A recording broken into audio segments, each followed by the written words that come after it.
What's happening, gang? Brian is going to be joining us in a few minutes. Oh no. Everyone, watch now. Actually, we got Lucha is still a little under the weather. Man, this weather has been crazy. 70 one day, 30 the next. That's crazy. Armageddon is upon us, I suppose. What are you going to do?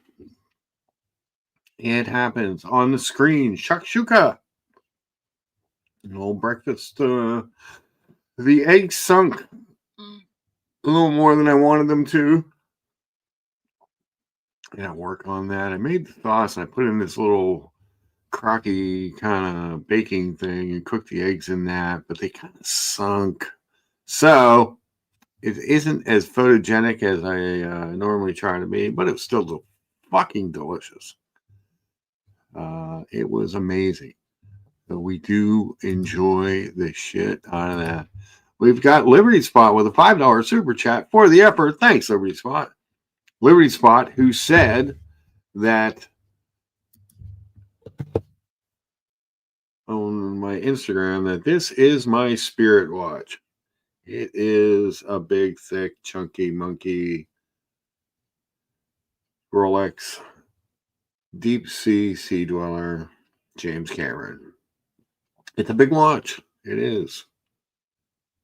It makes no pretense about being a small watch. By the way, my FYI is Mets look halfway decent this year against Pittsburgh.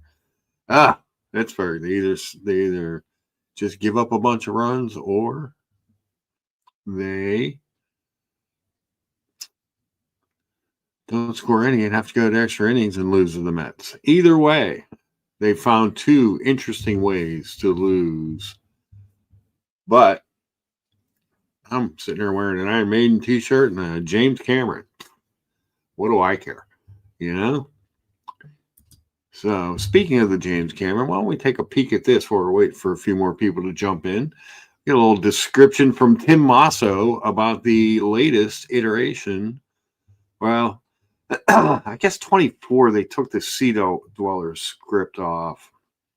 So this would be the last iteration before the new of the James Cameron. Hi, I'm Tim. Welcome to Watchbox, and thanks for logging on. If you love this watch, email me, tmasso@thewatchbox.com. It's in the description below. It is your purchase and pricing email question line for buying this or any watch you see on any Watchbox platform. Reach out to me directly. Email tmasso@thewatchbox.com for pricing. Today, we are discussing the first example of the third generation Rolex DEEPSEA Sea Dweller that I have featured on this channel, new in subtle ways for 2022. The reference number changes to 136660. This is the DEEPSEA D Blue variant inspired by James Cameron's 2012 descent to the bottom of the Challenger Deep, the deepest part of the ocean. That inspires the imagery of the dial. So more on that in a moment. But let's talk about the changes through the years. The original DEEPSEA came out in 2008. The DEEPSEA D Blue with the modified dial came out in 2014. In 2018, Rolex redesigned the watch with a better match between bracelet width and lug size and diminished dimensions, particularly the end-to-end lug-to-lug and end-link to end-link. So there were some aesthetic changes and some fit changes made in 2018, along with the addition of a subtly modified dial with a little Swiss made and crown between, plus a newer caliber 3235. The changes for 2022 are more subtle. So from the outside working in, we may as well start with a thinner bezel. The bezel and the insert are thinner. We now have a subtly chamfered faceted box section sapphire. We have modified lume, and I'll let you judge whether the difference is tangible when we do the lume shot. Then we have a date aperture and date numerals, 8% larger than before. We also have a deluxe version of Glide Lock in the class, but we no longer have the Flip Lock fold-out dive extension. So let's talk about how it wears. Still 44 millimeters in diameter. It's still 17.8 millimeters thick.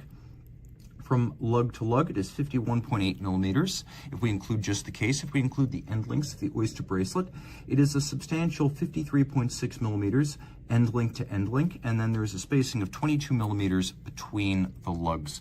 I'll pop open this clasp and throw it on my 16 centimeter circumference wrist. I would not have worn the original Deep Sea, but since 2018, I've been very pleased with the resized case and resized bracelet. This is now at the point where I could say, yes, if I'm not looking for absolute elegance, I could wear this on a daily basis. It's anchored, it's big, it fills out my wrist, but it doesn't feel awkward.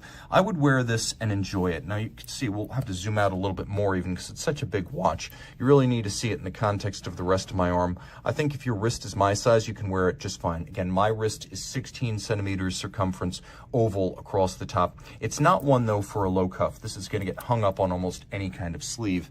Rolex has its own foundry. It makes its own cases, clasps, bracelets. It makes its own alloys.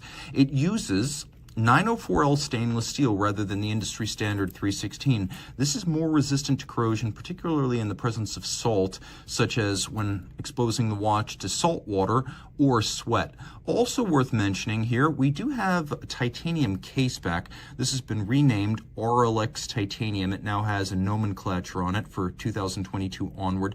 Nothing changes there. This was the first titanium component on a Rolex watch before the arrival of the Deep Sea Challenge in late 2022. So we got a titanium case back there, and it's the lowest component of the ring lock system, which constitutes the case back, an internal cylinder that is topped by this print. This is actually the top of the cylinder, and then there's an enormous multi-millimeter 5 millimeter plus crystal on top of that cylinder. So basically what happens is all of this gets screwed together, and then the pressure of the depth up to 3,900 meters helps to improve the hermeticity, cinching down the crown and compressing the ring lock system. Also worth mentioning that as a true dive watch, this is tested to 125% of the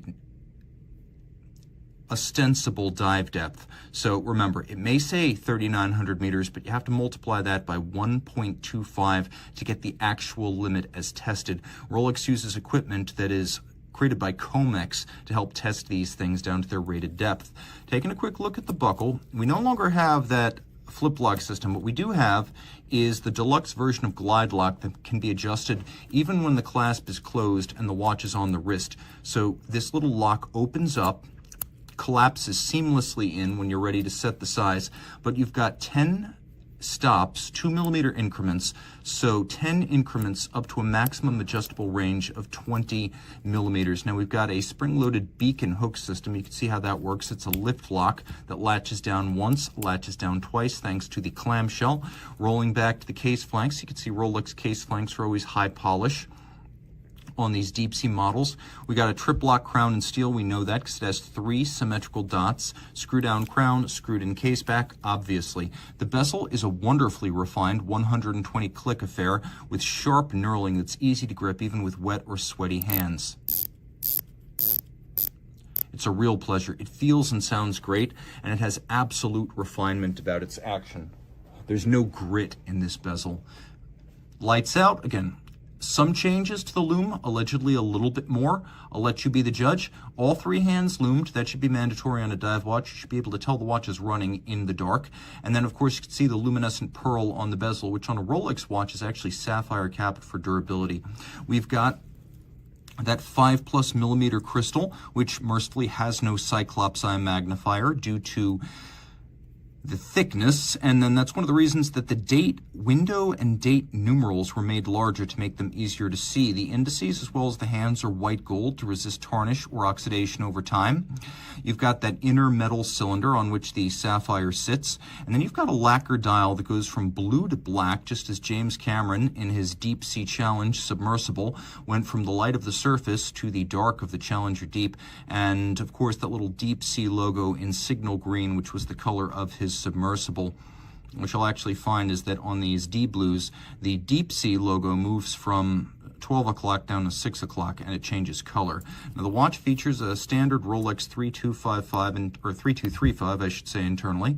The 3235 is the successor to the old 3135. The big changes are now power reserve 70 hours, and the ball bearing is the means of pivoting the rotor. It's no longer a jeweled staff. There is a rotor bearing for better durability. So bidirectional winding, 70-hour power reserve, 4 hertz beat rate, 31 joules, chronometer certified.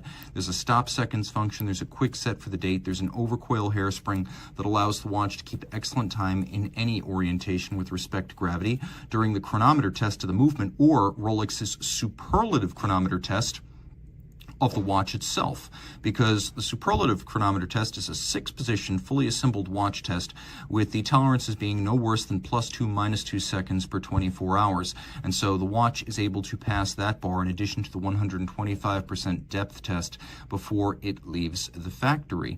Also important to note, the movement has a full balance bridge with a free sprung balance for precision of adjustment and shock tolerance, and that Breguet overcoil hairspring features a niobium zirconium blue oxidized alloy called Parachrome Blue that makes the entire watch highly anti-magnetic. I suspect that every modern Rolex watch with that hairspring is in fact Milgauss or more in anti-magnetic terms. So reach out to T. Masso at thewatchbox.com for purchase and pricing details of the latest Rolex DeepSea Sea Dweller Deep Blue model.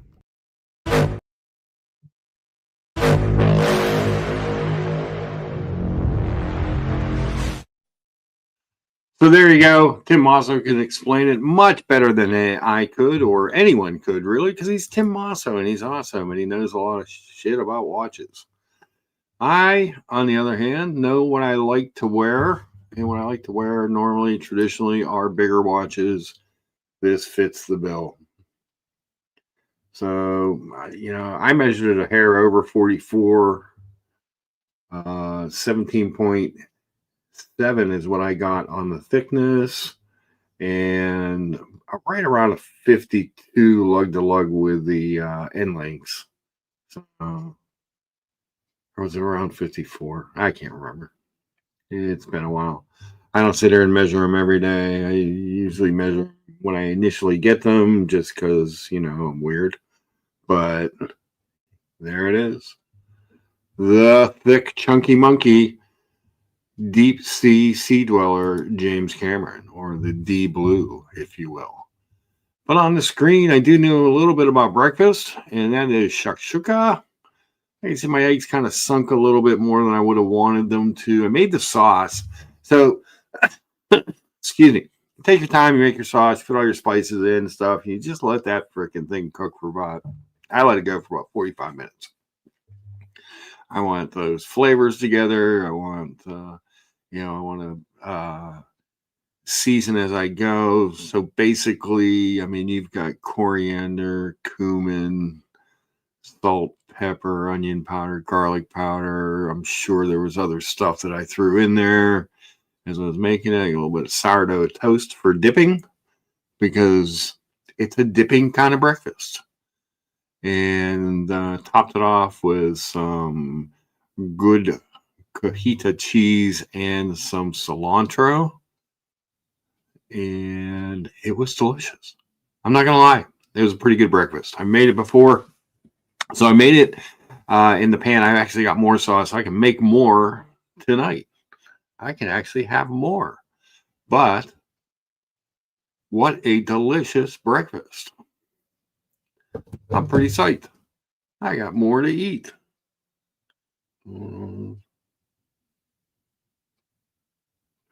Sorry. The sales manager from our Kia store has just had knee surgery on Thursday.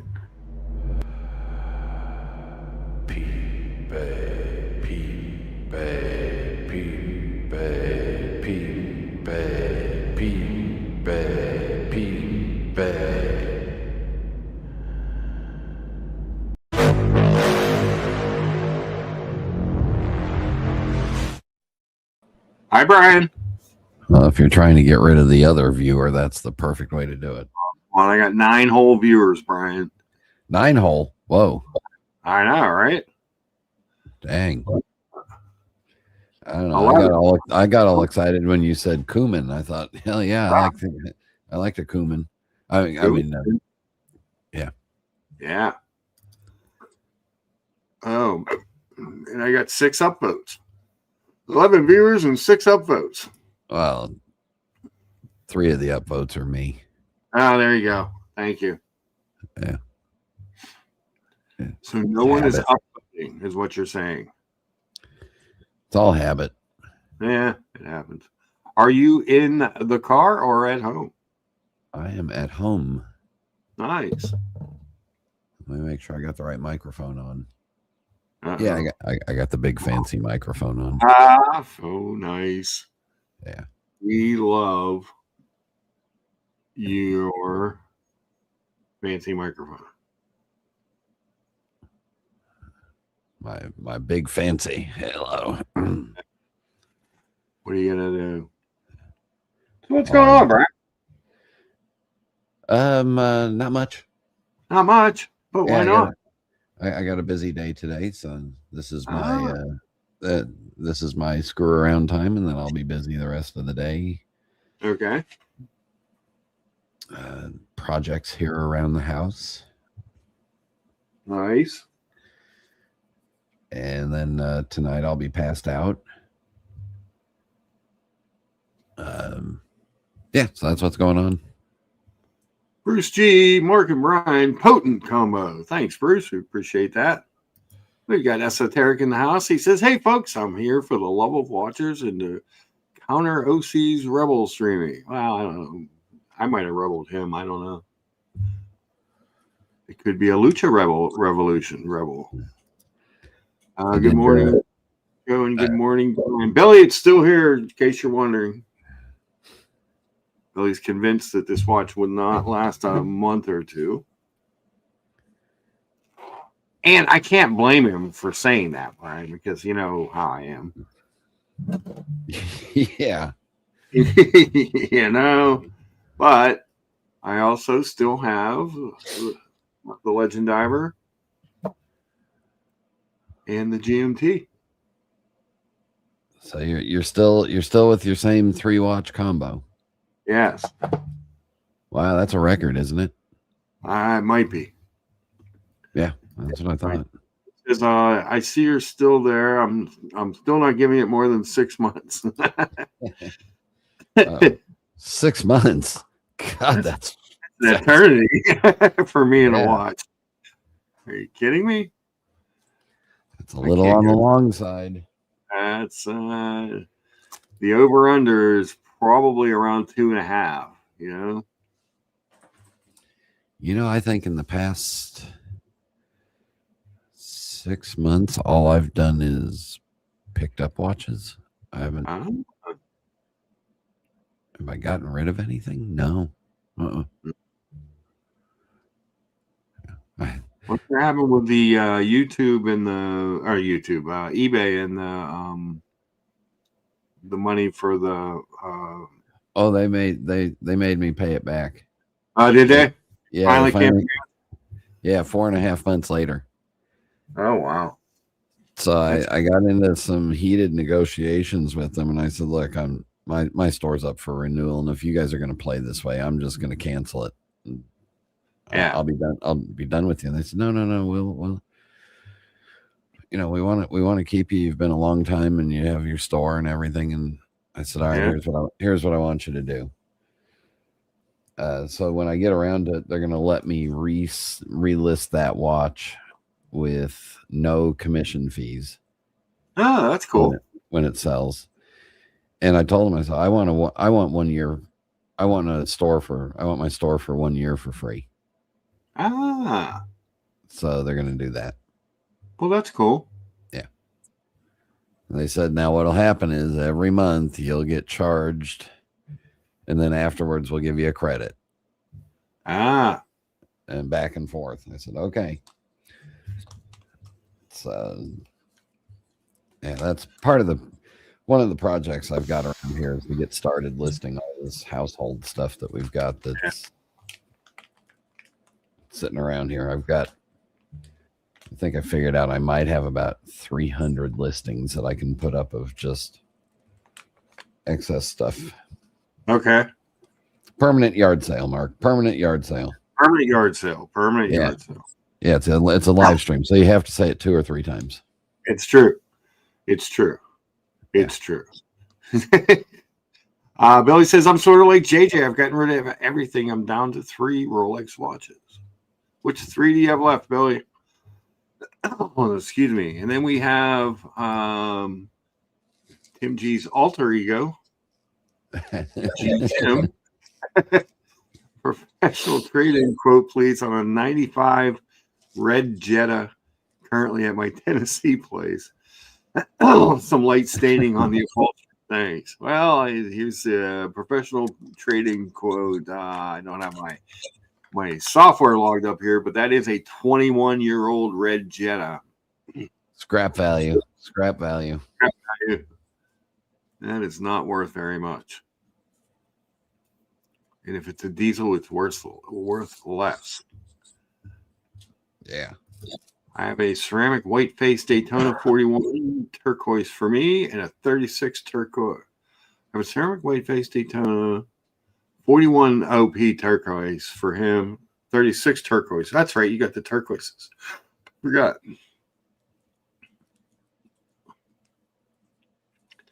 If that's not time, Pepsi, everything is gone.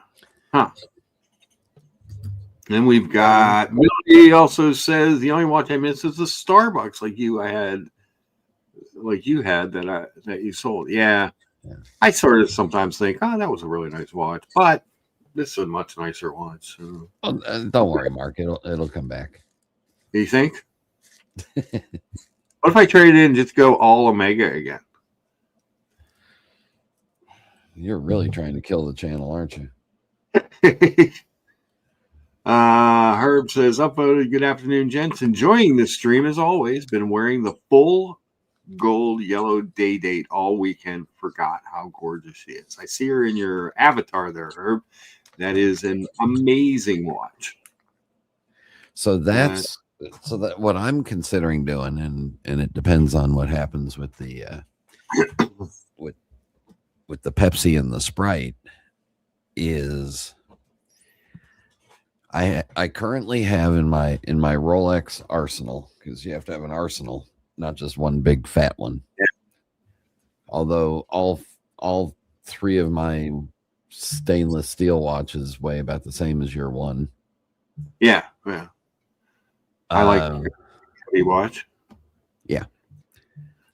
So I've got the Sprite, the Guinness, the Yachtmaster 40, the Tiffany GMT, and the Meteorite Pepsi. Yes, Meteorite Pepsi. I'm hoping to take that collection to the Yachtmaster 40, either the Sprite or the Guinness. Okay. And a day date, either a yellow gold 40 or a white gold with diamonds and bedazzled. Ooh. Bedazzled white gold. Yeah. Nice. Yeah. My favorites in the day date are those new ombre, the green and blue dials. I think those are amazing looking. The platinum, with the ice blue face, would be my favorites of that. I think that is one of the most classic looking watches ever. I've always been a fan of the day date. And I hate complications, Brian. And that's got a day and a date and a second and it's got all kinds of shit going on. Wow. Yeah. Yeah, I don't know. That might be too much for you. Although now you have what? A GMT and a world time? GMT and another diver, another internal rotating diver. Oh yeah. Well, you have the world time. No. I do not have. Mine is not the world timer. It's straight up GMT. Okay, so you got the GMT, you got the internal spinny bezel world time, and you got the ball and chain. Yes. Yeah. Herb says, I'm a 36 kind of guy. Do it, Brian. Fully recommend it. Yeah. When's the last time you owned a day date? I've never owned a day date. You've never owned a day date? I'm shocked to hear that. Yeah. That is Tucker. Did you like my breakfast? I don't give a shit. Oh man, I just being mean. What about my Nashville hot chicken wings? There you go. There you go. You need to put some breading on those pickles, though.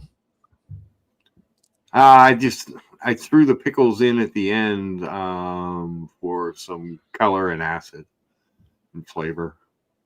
Same thing with the onions. They didn't cook very long. They just threw them in, got a little sauce on them, and plated it up. Yeah. Herb, I would do a 36 date 8. But for it just feels too small to me after wearing 40 millimeter GMT Master 2s a lot. That 36 just feels just too small. Yeah. 36 hurts my feelings a little bit, but that's all right. I'll be all right. I'll get over it. Tim is trying to get enough out of his Timex or out of his Jetta to get a Timex Marlin. You might even get you might even be able to get a Marlin and a Ironman. You know what I do, Tim, regarding that Jetta? I would take it down to one of those places that buys used tires, because you can probably get more out of the tires alone. And when they take the tires off the vehicle and pay you for it, yeah, and just leave the fucking car there. Well, there you have it. Yeah, and we know we know the tires are going to be relatively sanitary. Yes, this is true as well. Bruce G says Berghardt is a cool guy, but I think the 54 Tudor is a cool watch. All right. 54 Tudor, that's that 37 millimeter one, right? 37, 38, yeah. Yeah. I think let's look that up. Let's look it up, because I'm pretty sure that was the one that was substantially smaller than the standard model. Let's see what Tudor has to say. Black Bay 54. Let's share that tab so you guys can see what the hell. Yeah, 37 millimeter steel case. And rivets on the bracelet, Brian. But you can get it on a black rubber strap too. That is substantially smaller than my watch. That's like the spare tire to your watch. Yes. It's the the little spare that you run around on until you can get a new tire. Yeah. That is a teeny, teeny, tiny watch to me. And 3744. There's definitely a difference in those two watches. Aside from the size, I always thought this watch was a little bit plainish looking. I don't know. It always seems like it's missing something to me. Well, yeah, for you, it's missing an additional crown somewhere in some weird spot. Well, yeah, I mean, it's missing 7 millimeters, an extra crown. Esoteric says BB54 is a great watch for suburban teens. Huh. Wow. There you go. Well, there's another country heard from. I think the Black Bay 54 will be very popular in I don't want to be accused of being racist or anything, but there's some cultures in Asia that the people are smaller. Ah. That what you're going with? Small people. Small people love small watches. No, I think it'll sell really well there too. So do YouTube influencers. Like little watches? Yeah. They love to spruik the little watches. They love to make you believe that the watch trend is watches are getting smaller. No, you want them to get smaller.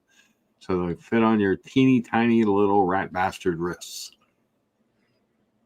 Right? Maybe my arm would look bigger if I wore like a 32 or 34. Yeah. I don't have very intimidating arms.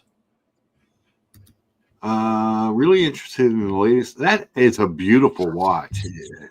That's a 58, I think. The new Aquadal Black Bay. Let's go take a look. It's called the Laguna, isn't it? Is that what it's called? It's small. It's hard because I don't pay attention to the small ones that much, you know? Not there. It's not 58. You're saying it's the Laguna? I thought they called it the Laguna. No. Not finding that. Unless I spelled it wrong.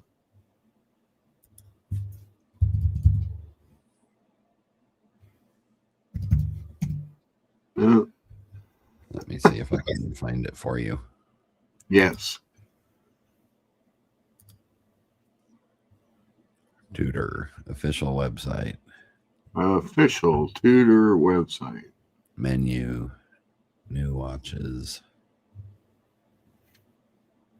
Discover more. I know the watch. I don't know why they don't make it easier to find this crap on their Black Bay website. 58 and the burgundy. Well, it's been around so long it's no longer new. There you go. That came out what, like mid last year? Sure, whatever you say. You're the host. I'm the host. Let's see if it's under 58. I find it. There's the Luna. This is so bizarre. These websites suck.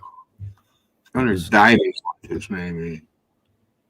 It was one my wife was interested in. So is it a? I don't want to see the spirit of daring watches. Black Bay. Was it a 54? No. Mm-hmm. Maybe it's been discontinued. Maybe it's new high pot. Already?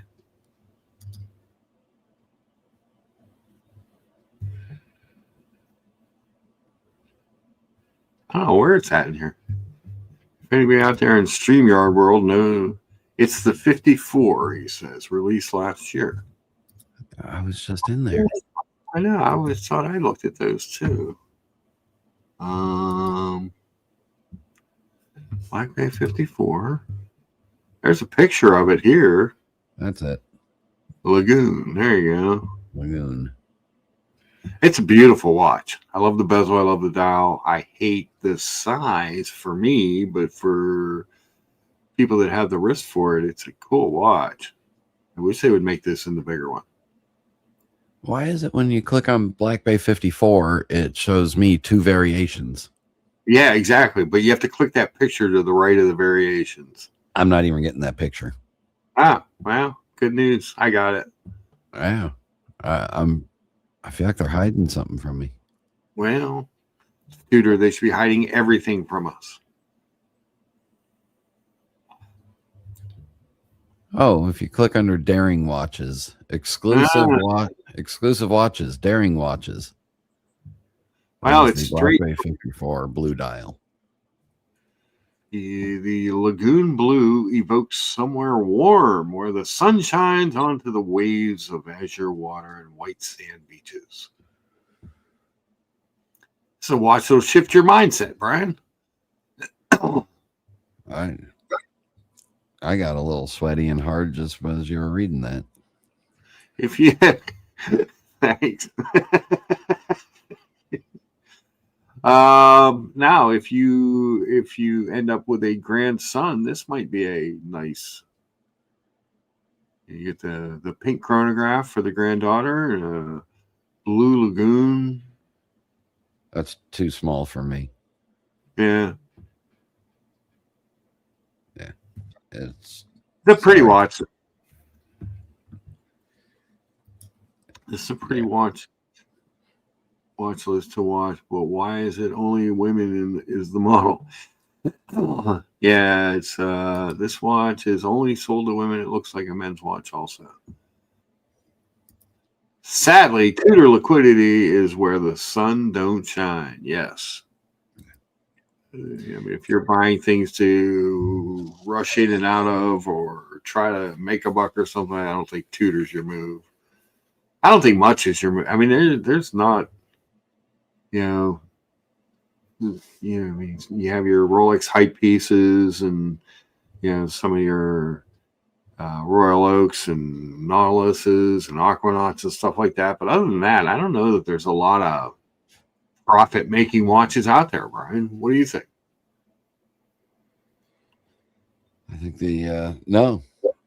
I mean, if you look at Rolex, it's what, just the GMT Master 2s, a few of those, and Daytonas that are flippable. Yeah. And I mean, Patek is the Aquanaut and the Nautilus only. Yeah. I haven't paid attention to AP prices too much lately, but it seems like the 37 and 38 millimeter Royal Oaks are about retail now on the secondary. Okay. The 41s might still be a little bit.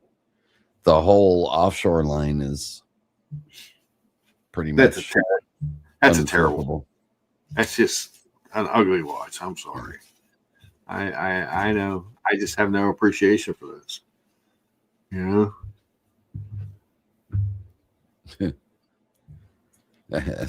Esoteric said, not talking profit. They're nearly impossible to sell, period. True. Let's go take a look over. Yeah, there it is. Not talking profit. They're nearly impossible to sell. Yeah, it's not a big market for it. I don't know that the market is that great for them new right now, but let's take a look and see what our good buddy has, because his prices are traditionally a little lower than what you see on a lot of sites. But let's just see what he's selling some of this stuff for. The offshores. $29,250 for a 2023 black dial, $33,500 for a 2021 chronograph, $35,950. This is just ugly watches. I don't know, Brian. Am I missing something on these things? I fell asleep. What were you reading? I was just saying that these offshores are kind of ugly watches. Yeah, I've never. They don't fit me. Even if I found them attractive, they still don't fit me. Yeah. What size are these? 42, 41, 42, 44, and they're big 41, 44s. Yeah. I mean, that part I appreciate, but I just think aesthetically, ugly watch. Yeah. I don't mind that offshore chronograph that he's got with the green dial. I don't mind that one because it's at least got the stainless steel bezel. Yeah, it's still ugly. Yeah.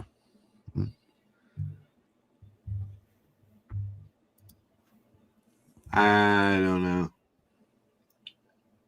Oh, this is pretty, Brian. It doesn't have the diamonds that you would like, but it's that blue ombre. It's a good looking watch. Nice looking piece.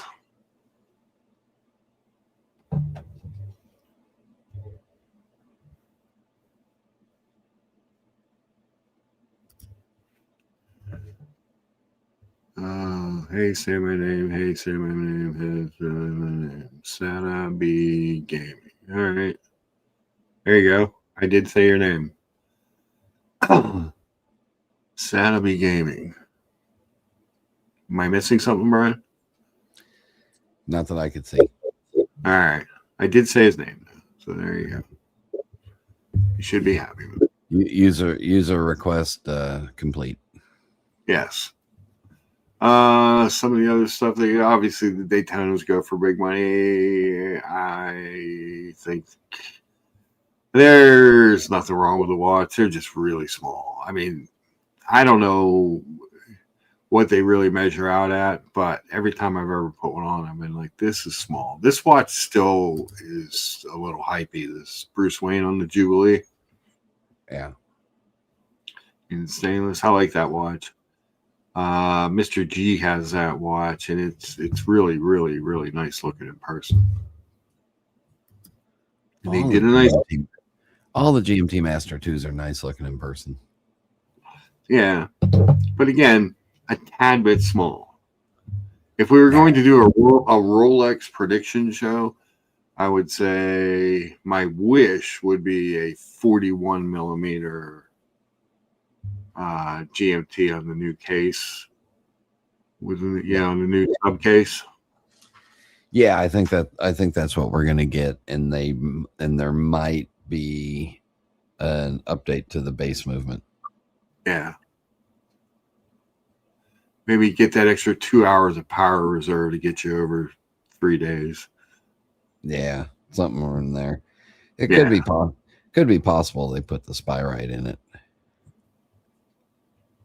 Well, that would be weird because that's Spyrite is an Omega property. Or whatever that. What's that? Spyro? Yeah, whatever.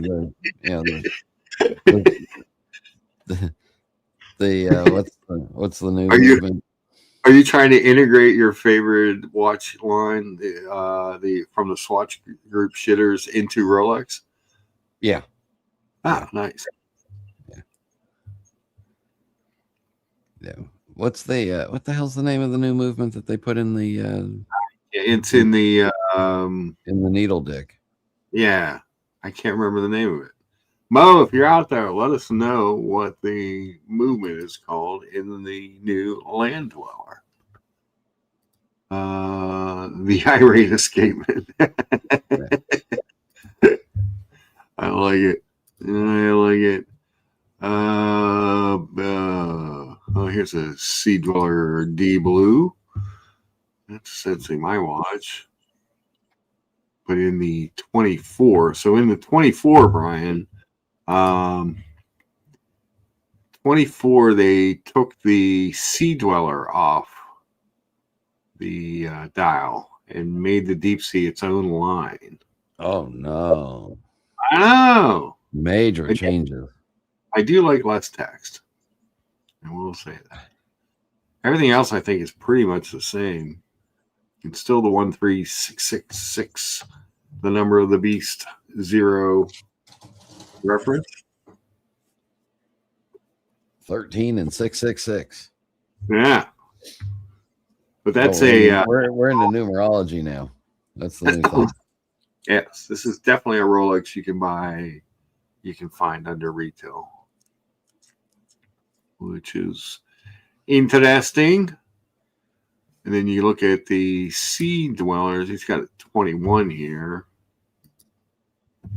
It's another watch that I like a lot. It's size appropriate, not quite as thick as this one, not quite as heavy, but still decent size watch. Little chunkiness to it, but not nearly. I think this is around 14 and a half thick, if I remember correctly. I don't know if he puts that in here or not. Nah, probably not. Nope. So this would be thickness-wise a little bit between the sub and the deep sea. Fantastic. It's amazing. Fantastic. See, helium escape valve, because I need that, because I'll be diving to the depths of the Monongahela River. Yeah. I do like that little bit of red text, though. It just sets it off a little bit. You can see that little bit of red from what, 3 feet away? At least 2.5. Okay. But Chase has the Omega Seamaster Diver 300M America's Cup Edition. It's got 5 things hanging off the bezel. Hold on, let me get off over the there. case. Yeah. Hold on, let's get to that.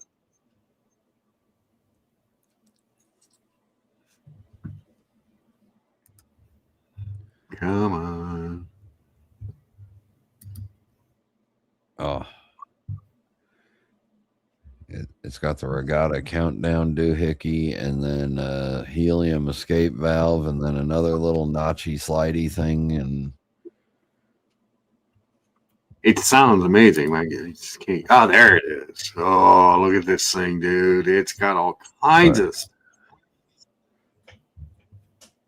It's got a chrono lock, so you can lock the countdown chrono. Oh, you got to have that. What? You absolutely have to have that, Brian. It's necessary equipment. I don't know why you're mocking it. I'm not. I'm excited about it for you or somebody else. You've literally got 5 things hanging off this watch. Yeah, and only 2 of them are the same, really. Yeah. The crown and the helium escape valve are the only 2 that look to be the same. I don't know. Even the helium escape valve is a different shape than the crown. Yeah, it's the peanut butter cup. You got red and blue things on the edge. Oh my god. Yeah.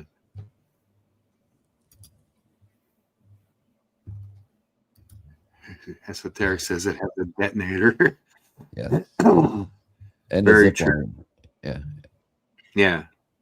And zip line and some, all kinds of extra stuff. It's probably a laser in there somewhere. No. This is the model with the where you push the red button and the bezel turns into a saw blade and just starts spinning real sharp and real fast. Liberty Spot wants to know if this watch is on the spectrum of awesomeness. You know what Chase doesn't say is how thick it is. It may not be thick enough for you. May not be thick enough. It is a 44 millimeter case. I'm assuming it's 16, 17 thick.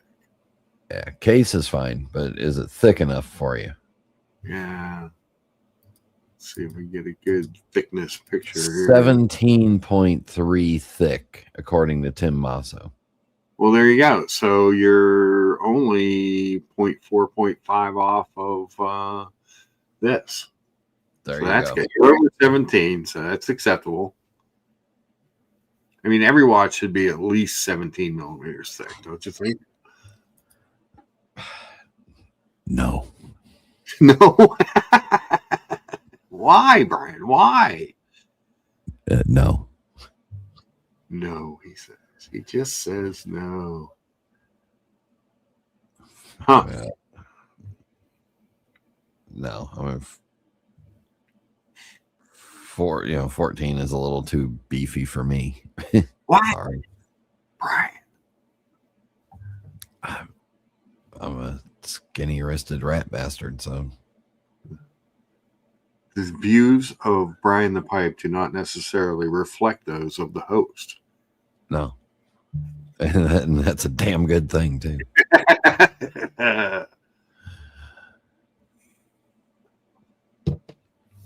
Yeah, no. That's a hard no for Brian on the thickness.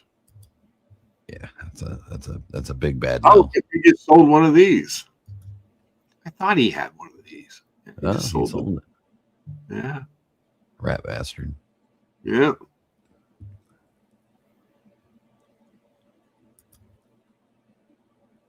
How dare he sell stuff?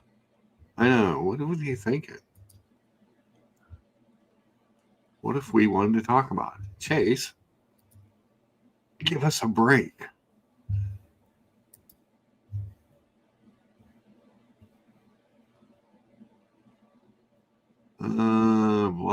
$29.50 fathoms. That's the titanium. That actually seems like a good price for that watch. $99.50. I can't believe that watch. Is that the 43? This is a 45. 45. It's titanium. It feels like a 42. So is the Blanc Pun on the side of the case big enough for a New York City billboard? Yeah, it is. Great.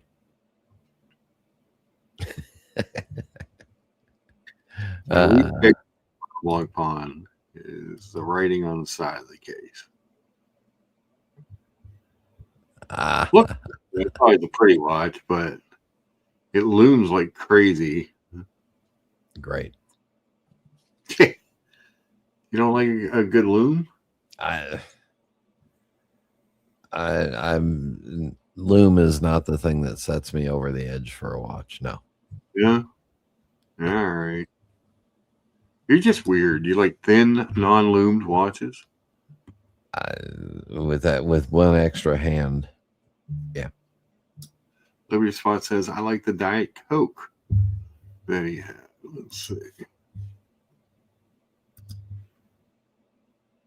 Oh, God. That would be in the Tudor. Yeah, we're just gonna go look up brand Tudor because this thing takes you back every time you go back. There it is. It's the bracelet model. 58. Yes. You have the rubber strap, right? Yeah. Yep. It is a nice looking watch. Yeah. What's retail on that watch, you know?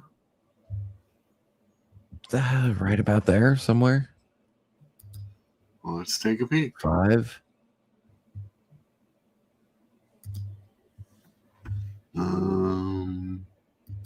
I feel like I paid like mid 4s for my mid to low 4s for the rubber one. $53.50 on the bracelet. $51.25 on the rubber strap. Wow. Okie dokie. Yeah.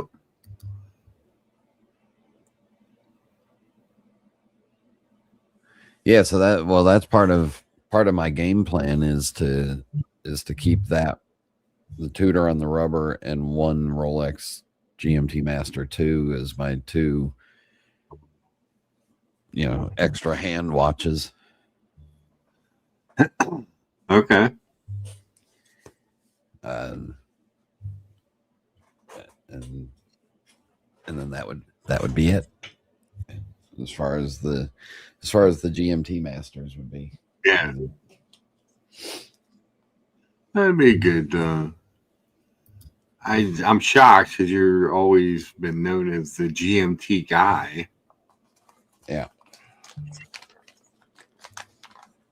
Doesn't mean I might not pick up another travel related watch, but yeah.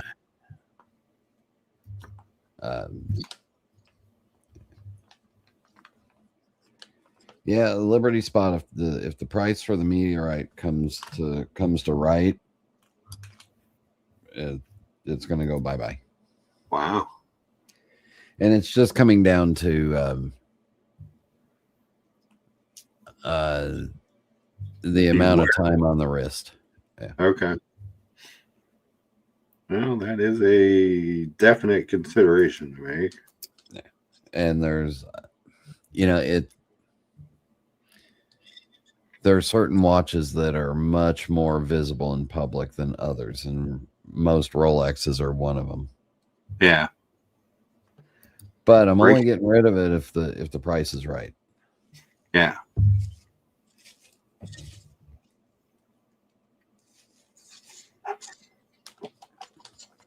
What are those trading for these days, Brian?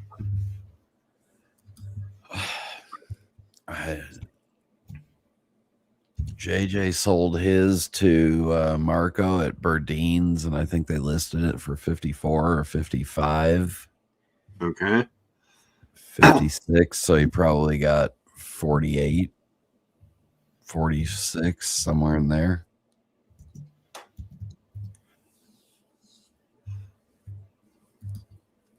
I think I would want 55 to 60 for mine before I'd be willing to chunk it off. All right. Well, let's see what Chrono 24 has to say. Oh, they're all over the place. Yeah, I clicked the United States. 65, 795, 70 grand, 67, 55, 999, 61, 820, 66, 80, 69, 57, 61. It's like these people. It's like these people don't research prices. Yeah, they are indeed all over the place.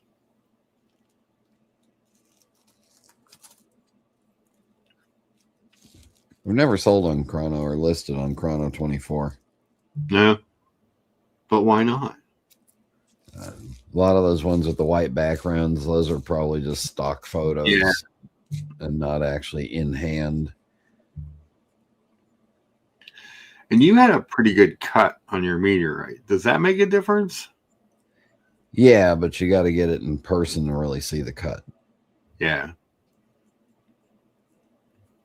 Yeah, then it's like 240 grams of white gold. Liberty Spot said, I would imagine right now everybody and their mother is trying to sell one. The market might be a little top heavy after the discontinue.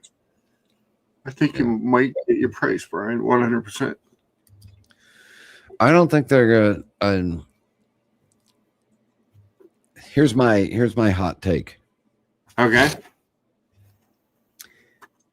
I think they're going to come out with the new case size and the new case shape. Okay. But I don't think they're going to discontinue the Pepsi. I heard the ladies that make the bezel retired. And I think what they're going to discontinue is the left-hand drive. Well, they should. Those lefties, they have no right to have a watch. No, we don't. We don't matter.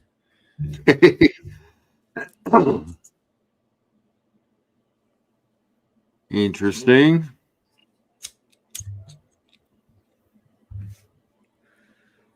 Yeah, I just don't think they're gonna. I don't think the Pepsi's going away. No. Pepsi's going away. Yeah, I mean, every year, I mean, the number one Rolex prediction year in, year out is no more Pepsi, going back to the Coke. Number two is bring back the Milgauss. Bring back the Milgauss. Number three is the white dial Explorer 1. Yeah. Those are the ones you hear year after year after year. I don't care. I'll wait till they come out. Yeah. It's not like they're going to come out and you're going to be able to go say, "Hey, I want that watch," and walk out of the AD with it. You know? Yeah. No, and it just to me it doesn't make sense to have the sub case be slightly different than the GMT Master 2 case. Yes. When they're pretty much identical. That's been that way since what, 2018? Something like that. I mean, it's been a while that they've been running the two separate cases. Yeah. The GMTs I like. I mean, they're beautiful watches. They're again, they wear a tad small on my wrist, but not horribly. You don't. You're not the market. So go away. All right, I'm not the market. I am the mark, though. Rolex is not interested in selling the Cro-Magnon, man. Rolex hates Iron Maiden. Yeah. I don't know.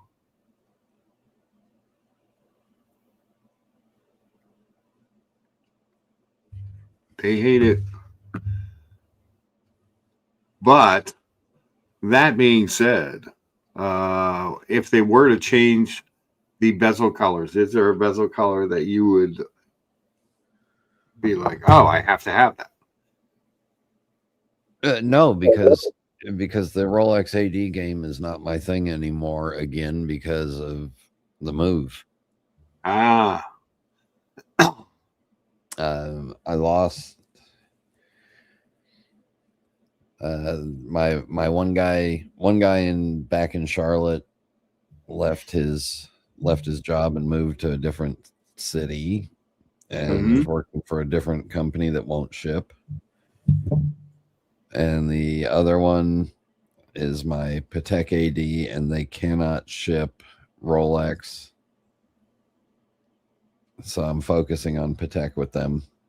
Okay. Even though I may have to go up there and pick it up. Yeah.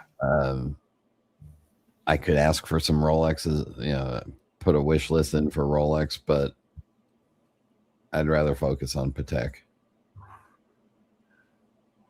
Yeah, they were nice enough to sell me an Aquanaut. So yeah, that's true. That's that is true. What other Pateks do you like? So I'll drop a link to one that I saw yesterday because all right, and you will hate it. I will hate it, which is fantastic for me because if you hate it, then that means that it's a fantastic watch.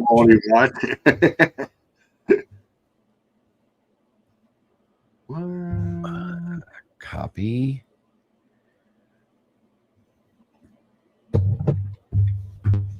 Private chat.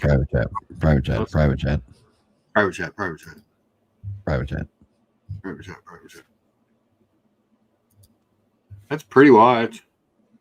I mean, it's not my style, obviously. Annual calendar, damn. I mean, it does have a metal bracelet, which I like. I mean, it's beautiful movement. Boy, there's a lot going on there, Brian. But wait, it gets better. It's a 30. Better. It's a 38. Oh, God, love us. Yeah.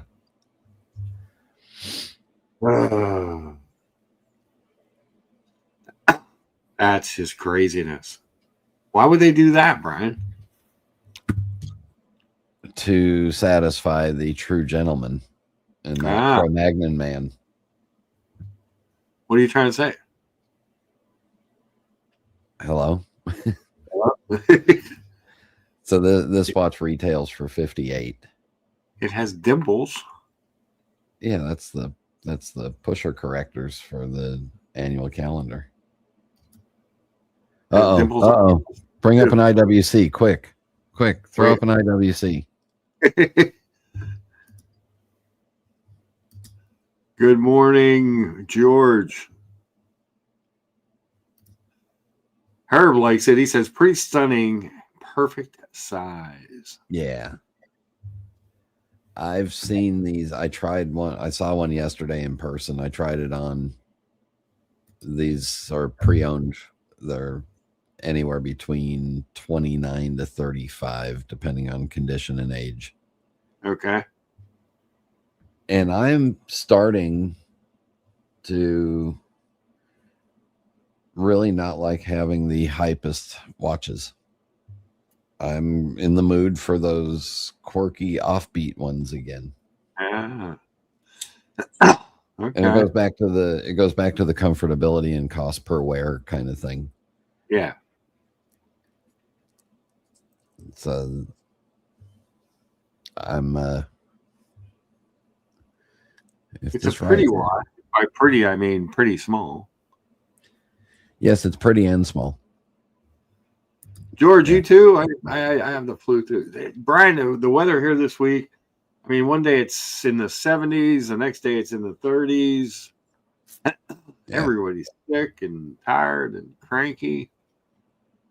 It's bad.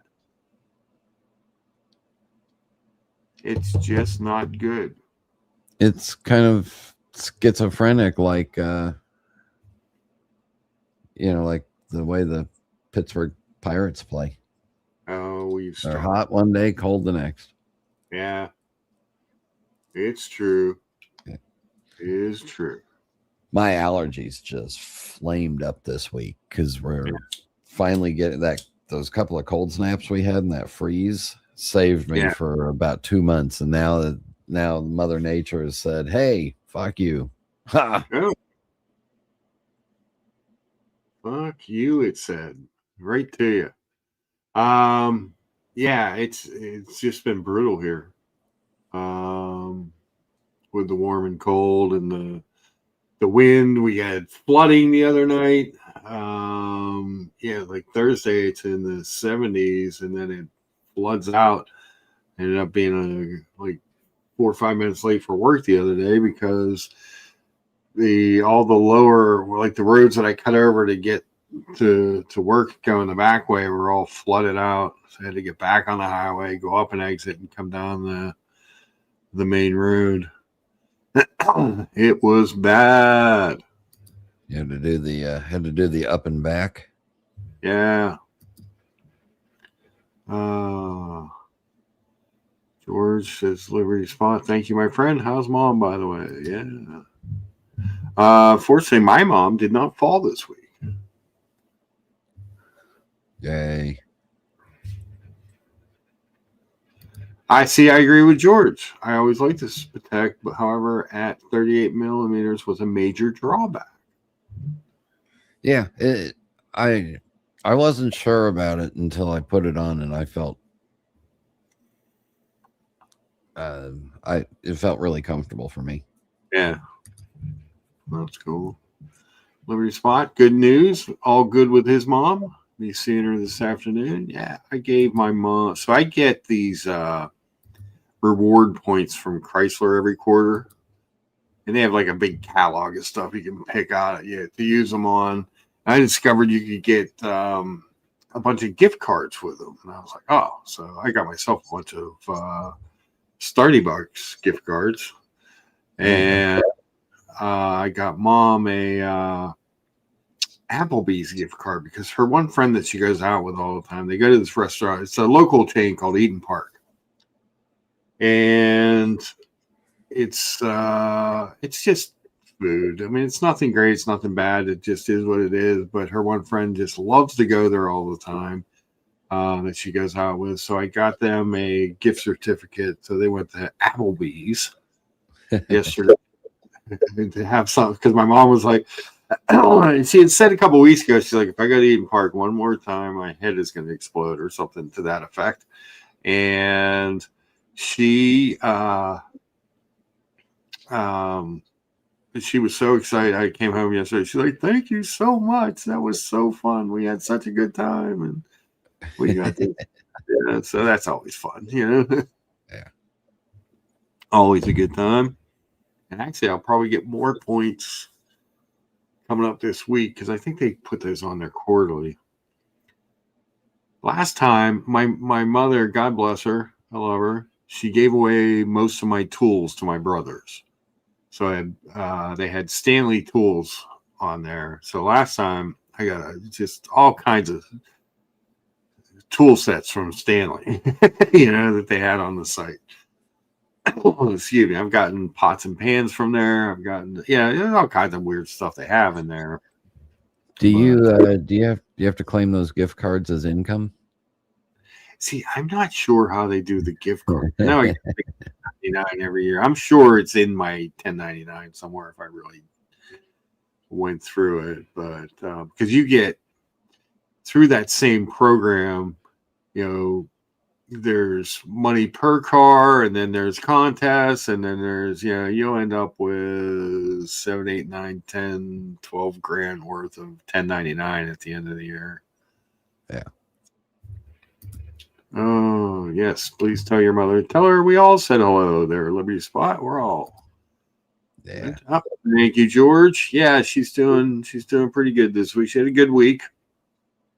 It's hard because so many of her friends have passed, so sometimes she gets a little sad. Plus she misses my dad. I miss my dad too. But it's been a few years now, but it just I I know it's not easy to, she worked her whole life. I think I told you guys before, but she was the head paralegal and the office manager for the adoption unit of Allegheny County Children, Youth, and Family. And she did that. She worked that job forever. So not to have that to go out to, and not to have, you know what I mean? Like, that just makes it difficult for her, because she just always had stuff to do and people to interact with. So as we get older, our world gets smaller again. Yeah. So George says, agreed, Lucha. Lots of my parents' friends, 50 plus, have passed on. It's been hard on them. Yeah, it is. It's hard. And then, like, her best friend is in a home with dementia now, so that's hard too. You know what I mean?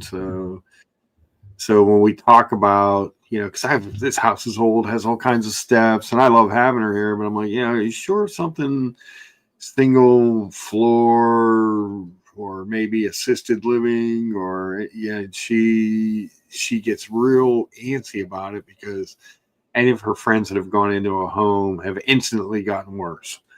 But they were worse off. You know what I mean? Like, they were headed that way, whereas she isn't. This was, I try to find a way for her just to, have I always say, might be a little bit better quality of life, but then she's by herself. She doesn't have me. She doesn't have Sherman. She doesn't have Mr. Fuzzy the cat, who she loves. You know what I mean? So it's like, Lucha Mom is off the top rope tough. Yes, she is. Yes, she is. But boy, does she bruise. She's on so many blood thinners and stuff, Brian, that, I mean, when she does slip or something, it looks catastrophic when you see the bruising on her skin. My grandmother was 101 and a half when she died. Yeah. And when she hit 90, 92, 93, I started getting involved in her day-to-day stuff. Okay. And helped her manage it. And then for the last 5 years of her life, she was told by the doctor, she said, you either have 24-hour in-home care, or I'm having you committed. You have to have somebody living with you now. You cannot stay alone anymore. Because she'd have these low blood pressure episodes and wake up on the floor 12 hours later. Not injured, just passed out. Well, once a quarter, I get a text if I'm upstairs, or if I'm. Here's the one time I took a shower, I left the bathroom, going to my bedroom. I hear Mark. Down, she's laying on the floor, and it's not that she falls, she slips. Yeah. On stuff. So it's not like these hard falls where she's doing a lot of damage. It's more like slipping on things, and then you find her on the floor, and then it's like dead weight to get her to stand up. It's truly brutal sometimes to see, but I mean, she seems happy, and she's relatively healthy. So that's all I love having her around. I'm still glad I brought her into that back to the house, but it's still hard, because I work 11, 12 hour, 13 hours a day. So, well, you don't really work. You just do paperwork at the car dealership. All right. Well, I have to be in the dealership for right. Yeah. Excuse me. I mean, I don't know if you want to call that work, but it's not like you're sticking your finger in some angry kid's mouth trying to get a cavity and make a couple $1,000 off of them for 10 minutes. Yes. Liberty Spot says, Mark, don't you think it's about time you picked up all your Green Army soldiers and your marbles off the floor? Come on, I got the WWE wrestling ring and the action figures down there. Mark's house looks like Home Alone. There's all kinds of booby traps all around it. So my old finance manager, we promoted to be the sales manager at the Kia store. She had knee surgery the other day. She fell on the ice. It's been a while. probably about a month and a half ago, and tore her meniscus in her knee. And so she had the surgery on Thursday, but she texted me. She's like, you'll be excited. I'm like, what's that? And she's like, her daughter Paisley and her husband were going to see SmackDown in Pittsburgh on Friday. I was like, oh, yeah.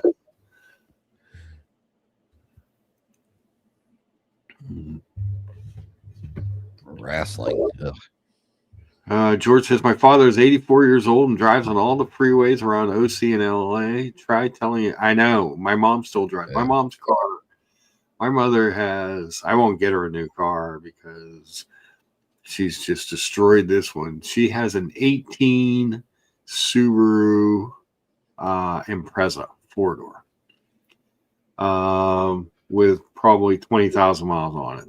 And she bought it. She actually leased it new and then bought out the lease at the end of the lease.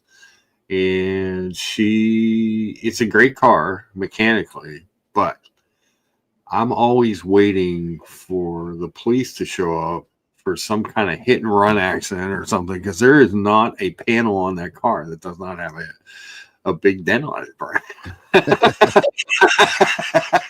Sometimes I walk through the driveway and I go, oh, look, a new one.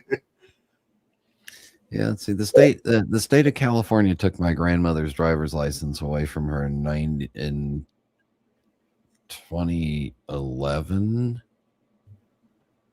Yeah, and we had her Toyota Corolla. She had a 97 Toyota Corolla. We had it shipped out to us in 2012, so my daughter could drive it. It had 19,000 original miles on it at 14 years old. Yes. So I replaced the hoses and some brake pads and a few things. Put like $1,500 worth of work into it, and drove that car for another 60,000 miles. There you go. Well, that's like her car. If I fix it up, that car lasts for it. The car's mechanically very sound, my 5 years that I spent with Subaru that I wasn't with a Jeep, that's when she got it. And it was actually the perfect car for her because it was low to the ground. She could get my dad in and out of it when he was still around. She could get in and out of it. It's pretty easy to drive and park and stuff. I mean, it's all-wheel drive. It was all the things that she needed. It's just beat the shit. I'm terrified that the police are coming someday. I'm getting more coffee, so okay. Liberty Spot says, George, we had to stop my 83-year-old dad from trying to go up a 20-foot extension ladder with a chainsaw to prune a tree next to his house. I think he told me that story before, Liberty. Yeah, that's like, Mom. I'll be like, I'll come down in the morning sometimes, and I like to feed Sherman and Mr. Fuzzy the cat, and she'll be cleaning out the litter box, like bend over, clean out. I'm like, Mom, it's one cat. It's not that bad. I can get it every day. And she, nope, got to do it. She has her little things that she likes to do. She does a lot of laundry. I think I told you guys before. I moved my laundry up into my kitchen so she didn't have to go to the basement anymore. Because she was she does a lot of laundry. I don't even know where all the clothes come from. My pops just bought a brand new Kia Telluride with all the amenities, and he claims it drives itself so that he can sleep while the car is in drive mode. Oh no, can't sleep. Told the same thing to my father, prevented from moving the ceiling lights that are about 20. Maybe that's the story I'm thinking about. I know somebody was telling me a story about like a big ladder and their father going up. They can't be stopped. They absolutely can't be stopped. It's like I said, it's hard when they get older, but it's also nice that you get to spend I get to spend a lot of time with her since I moved her back over. So that's good. And I know she appreciates that, even though sometimes, because we have, I am my mother's son, and we have very similar personalities. So we will have I don't want to call them fights, because we don't fight, but we'll have like little disagreements where she gets a little pissed about stuff. But what are you going to do? It's the way of the world. I'm going to take a sip of my tropical greens fiber drink. I've been trying to drink 1 or 2 of these a day or something similar, whatever I happen to find. And then I'm going to end up doing I want to do, because my leg is finally starting to feel better from the infection. Geez, it was almost a year ago. But my leg and my foot are feeling better. And I might try and do a good old-fashioned juice cleanse for a few days where I just have a lot of fibery, juicy drinks and just try and kind of clean everything out, get ready for spring, feel better. If I were being 100% honest, I do understand where they're coming from, because now over 50, when I get to the mirror in the bathroom, I go, wait a minute, who is this looking at me? Exactly. It's hell to get old, I just look at old pictures of myself with hair and I'm like,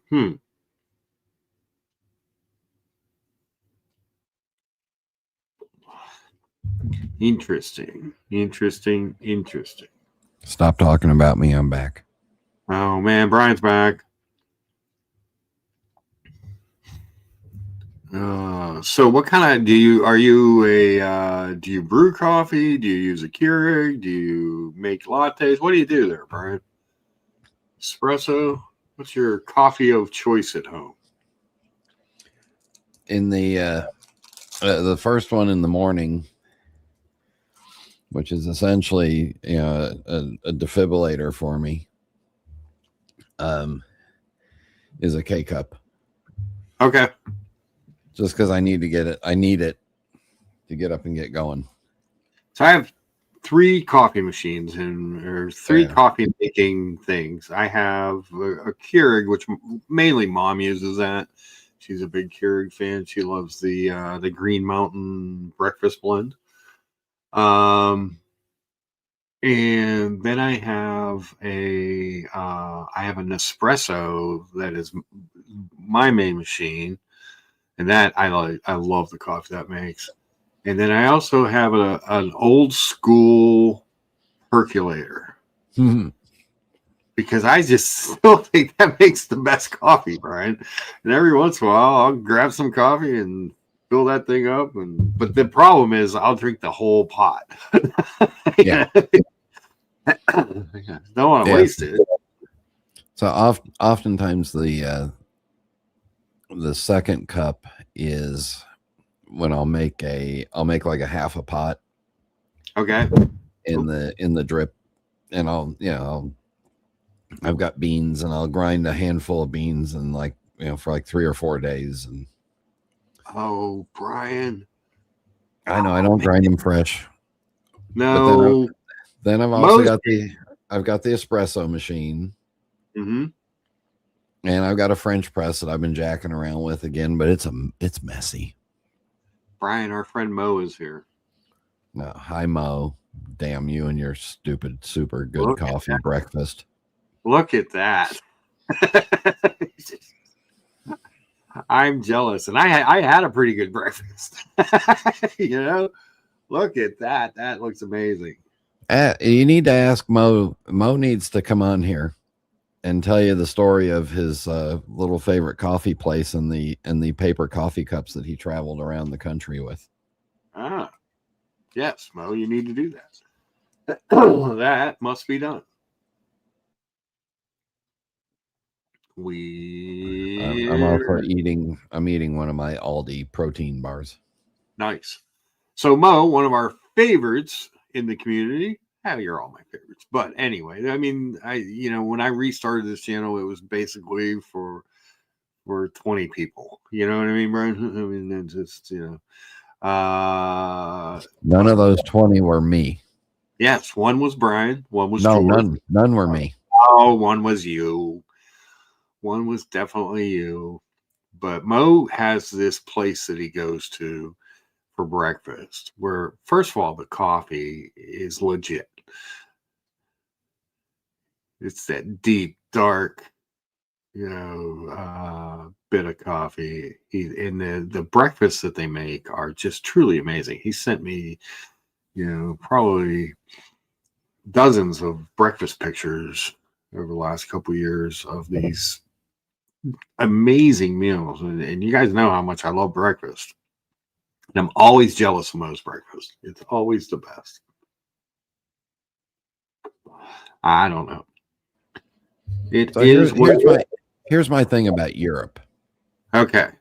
In Europe, and listen, hear me out. This is a troublesome thing for me sometimes. Okay. In Europe, all the coffee servings are like between 4 to 8 ounces. Maybe, most of them are in that 6 to 8 ounce range. That's a full cup of coffee. Yes. And what Mo's got there is probably a 6 ounce long espresso or something like that. A double shot Americano. Okay. So the reason they do that is because there's not a lot of free toilets around. So you don't drink as much fluid. How are they doing it? Yeah. Is that the answer? Yeah. So you can get two servings of coffee compressed, especially in Italy. You get a double espresso, for like €2. You drink that, and then you have another one. You've had 4 cups of coffee, and you don't have to pee. Sure. Now here's the problem as a pipe smoker, and when I want to get a cup of coffee and enjoy it with my pipe, I got to get like 6 of those to last through the whole pipe, whereas opposed to the United States of America's watered down coffees, you can get one grande at Starbucks and it'll last through the whole pipe. So it's a bit of a problem here. Most mornings, I end up with the Trenta cold brew, and I get no ice in it because I'll sip on, like at work, I'll sip on this for 10 hours. You know what I mean? Because it's strong. You're buying a half a pot of coffee. You're buying a half a pot of coffee from them. Yes. Yeah. Now, cold brew. I've tried a couple of cold brews because I live down here on the face of the sun in boiling water. Yes.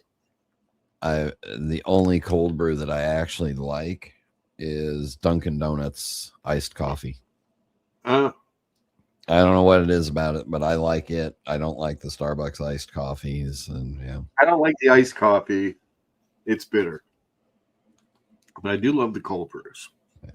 Like George is looking for billables with coffee stains. Mo says I may join next Sunday. Yay! We love when Mo. Yay!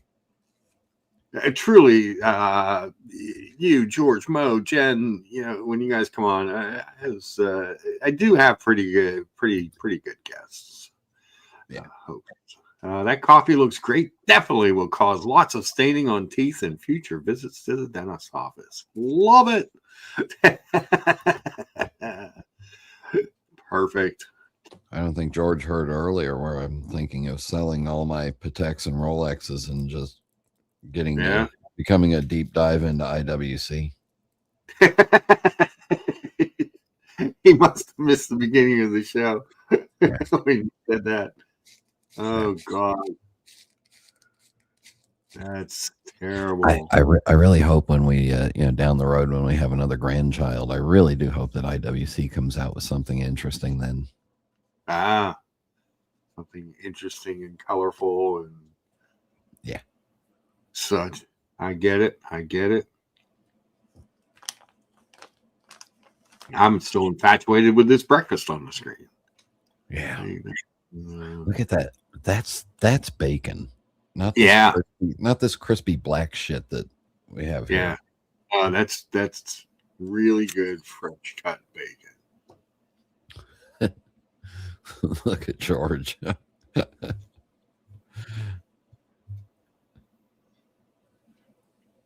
See what George said. Oh, geez. Almost fell off my bed. Fuck me dead. And no, George, that's not I'm thinking of divesting some Rolex, going from 5 down to 3, and adding a couple more quirky Pateks. Quirky Patek Philippe's. Yeah, not the non-hype Pateks. I, on the other hand, haven't been looking at a lot of watches. And when I do, I'm always like, yeah, but is that better and or bigger than this? No. I'm gonna try to find a link to the one that I saw. Liberty Spot actually called this lovely Deep Sea my spirit watch. Your spirit is big and big and clunky, just like me. Big, clunky, and deep. Yes. Look, you never know when I might have to go down to 12,880 feet. And if you listen to the Tim Mosso video I played at the beginning, this is rated to 125% of that. So you can go on 15,000 feet, I think, at this thing, without doing the math. Brian, you need a Patek Philippe travel time with all the traveling you do. Might be possible. Never know. Never can tell. One can never be certain. You know? Yeah, one of the Pateks may end up having a travel complication. Have you talked to your new favorite AD, the Patek AD, about your next desired piece? Yeah. Yeah, and it's the one Patek that is mark approved. Oh, is it big? No. It's the only one you like. Oh, the 5226. Yeah, so I looked at everything and I went through everything that they had to offer. Yeah. And we decided that my next one does, I'm going according to Patek's normal path, I'm going at this back assward. So no, if you're still watching, there was my breakfast this morning, the shakshuka. So we decided to settle on the 5226 would be my next one because it's semi-sporty, has somewhat textile. Yeah, I love that watch. We're going to pull that up here. George says he loves his 5326, which is the travel time version of that same watch. But let's go look that sucker up because this is. And George, I love that one as well. The problem is at retail, I don't love it. On the secondary market, I love the price better. Yes. Which makes sense. The Calatrava 5226G. There it is. Boom. It's a beauty. Yeah, I really like this watch a lot. And I'm not a big dress watch guy. I'm not a big, leather strap guy or anything, but the case, the movement, the dial, everything works on this watch for me. The Arabics,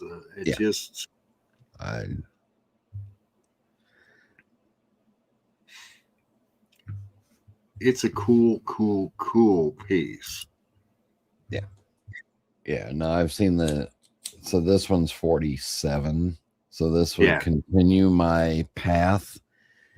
And if I decided to sell it, I could get 38 out of it, maybe 36.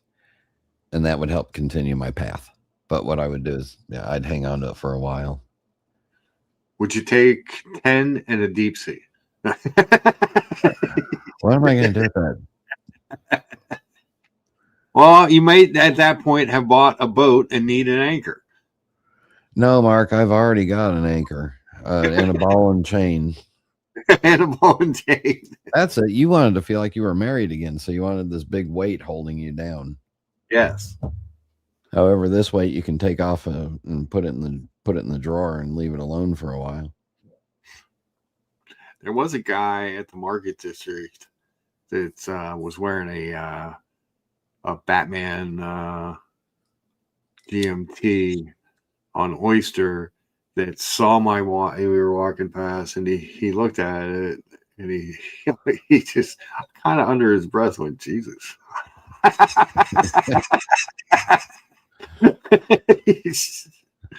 What the fruck? What is that thing? But I love it. My next door neighbor is infatuated with this watch. I ran into him and his wife at the Market District yesterday after work, and he's like, he just kept going on about the watch. I let him try it on, and he's just like, he's got skinny little wrists, but he was just like, it's so heavy. I'm like, yep. He fell over. Could happen. Yeah, George bought his on the secondary, Brian. He saved 35 to 40K. Yeah. Yeah, I can get it on the secondary and get it without sales tax. Just throw it to him quickly, Mark. I know. I mean, with the money I got out of the deep sea, I could buy 2 beautiful IWCs. I'm sorry. Is that like one of those oxymorons? Of course it is. Okay. But this watch has always been my favorite Patek. I like 3 hands in a date. That's that's all I need, really. But I think this watch is just gorgeous. I just always have. I love that dial. The Arabics look really super clean on that thing. Yeah. Yeah, it really, it's my idea of what I would consider to be a field watch with a date. Yeah. Yeah. And then I love it on this kind of hybrid strap, which I'm sure would be good down in Florida. Yeah, the hybrid, it is leather backed. Okay. But that's okay. I'll just stain the hell out of the back of the leather. Yeah. Yeah, you can tell time. Yes, you can.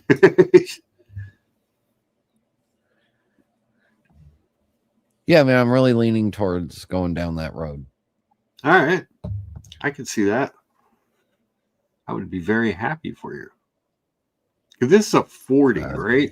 Let me go. Yeah. Yeah, and the 5326 is a 41 or 41 and a half.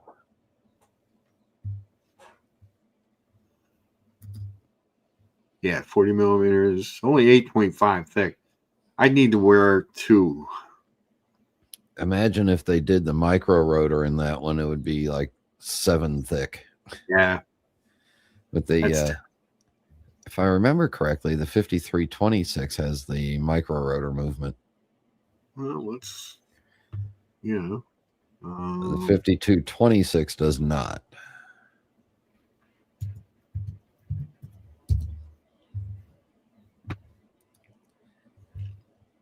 Let's check out George's watch, the 5326. Again, beautiful watch. Yep, that's I love that. I love that micro rotor movement.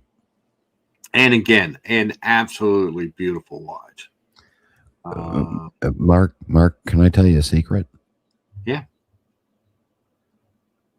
As much as I absolutely despise everything that George stands for, he's got really good taste in watches. Yes, he does. As opposed to people like Liberty Spot and Muhammad Ali, who are really good people and have really good taste in watches. George just has really good taste in watches. George is catching strays. And he hugged me in Las Vegas and dislocated my shoulder and fractured my collarbone. So if you ever meet him in person, I mean, just don't let him hug you. Yeah, there you go. There's a lesson. Yeah. He will need a step, he will need a step stool to get up to your height, but once he does that. So this is 41 millimeters and it's 11.07 thick. I still to this day say that George's de Bethune Starry Various is one of the prettiest watches I've ever seen in person. George says, "Ouch." That's what I said after you hugged me, asshole. Oh shit! Yeah, I love that watch. It's absolutely gorgeous. But the DB28 is the one for whatever reason. Every time he pulls that one out, I'm like, damn, that is a good looking piece. Oh, that Starry Various, take the hands off of it and get the hands out of the way of the dial.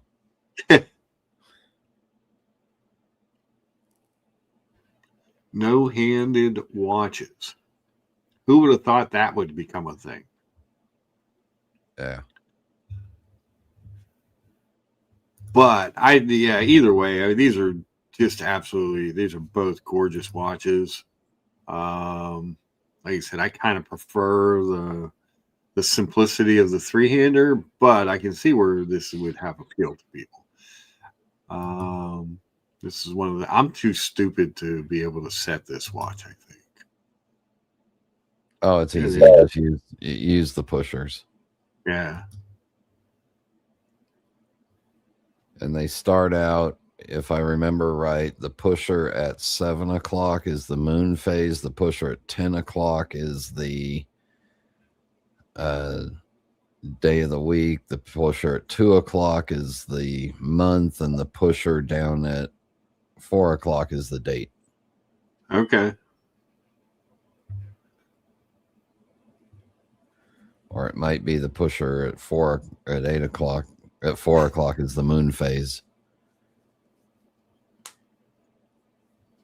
Look at that case side. That is so good. So clean. Yeah. The old hobnail. Syringe hands. All the stuff. This has just got stuff over stuff over stuff. Yeah, so I could listen to this one. All right. I could take my two-tone Nautilus. Yes. And trade it in for a 5326 and that 49, whatever the number is. The annual calendar, the 4947. What we pulled up earlier? Yeah. And have 2 annual calendar watches. One with a travel complication. And I could probably still have some cash left over. Damn.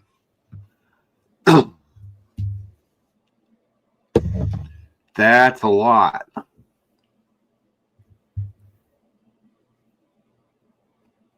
Yep. And every indication. So on an investment thing, every indication that I've seen is that Patek stainless outdoes Patek precious over the long term. Okay. But when you fall off the boat into the Monongahela River, my watch will still be ticking.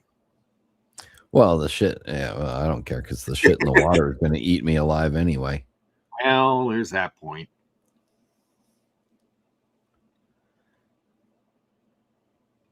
Now, Patek does rate this as 30 meters, so that's 100 feet. And they say it's a true 30 meters, not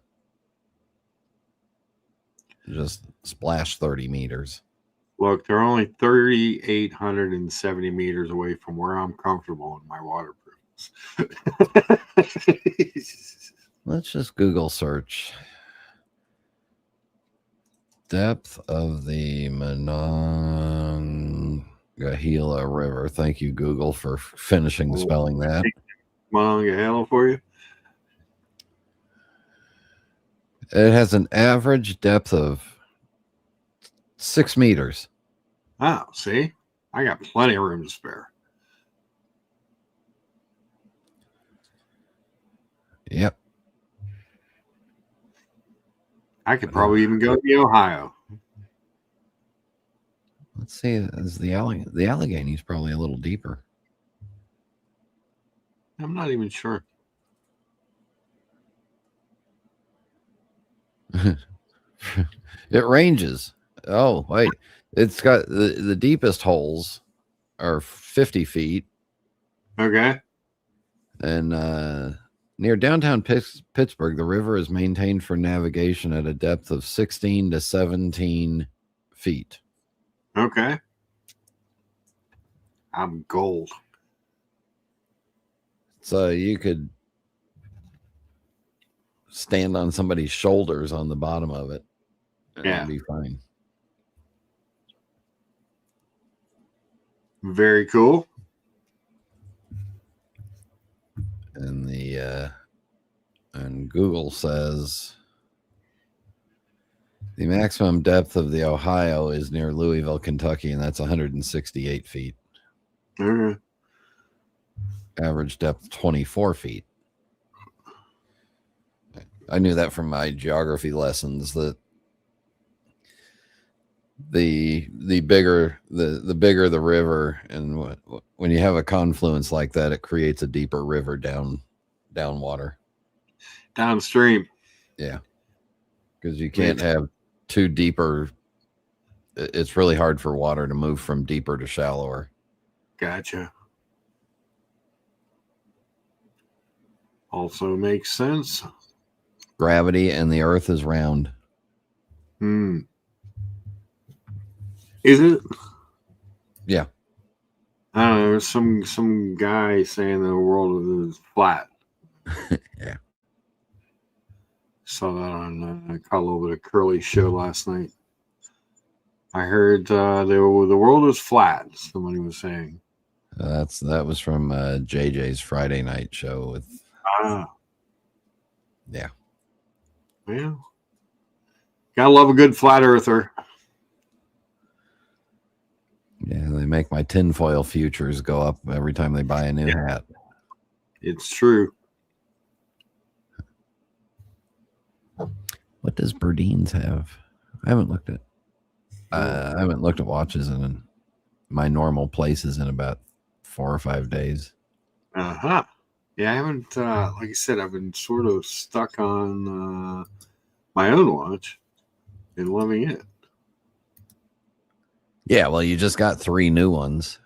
Well, it's, semantics, Brian. Semantics. Okay. Yeah, at least break a sweat in each watch before you decide that it's time to get rid of it.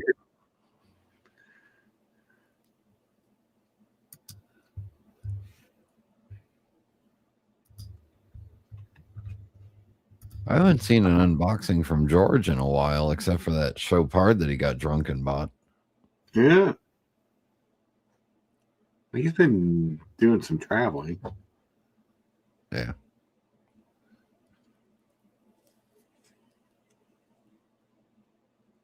I think the last thing he picked up might be the 5326.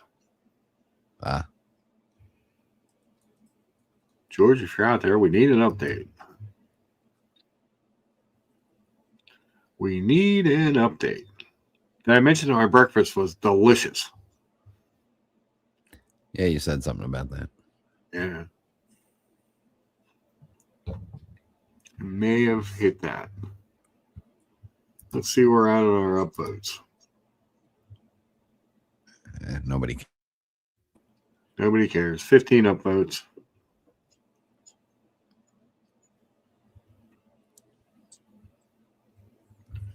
So they changed some of the StreamYard stuff again. Every time they made changes, I'm like, what the fuck? Now when you pin the link over into YouTube, it looks like it goes to the bottom and not the top now.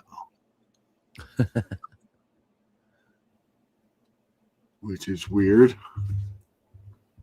Not weird, it's just different. Just different. But if I was looking to get something else, it'd just be kind of a run around 3-hander. I don't know. I really don't have a lot of will to buy anything else right now. No, you got 3 really different watches. So. Yeah, that is true. You know what I think you could use though? What's that? It's just a good Seiko yard watch beater. Yeah, I have a couple Seikos. Oh, okay. But yeah. Do you know where they are? Yes, they're in a box. Okay. All right.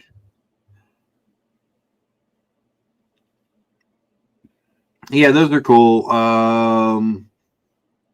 There's a couple of Longines that I like. I know I won't wear them very much. But I just, the Zulu Time and the Ultrachron Diver, the stainless one. I just love the way those watches look. I look at those those would be two that I would look at. I just don't know that I really need them or that I would wear them. If that makes sense.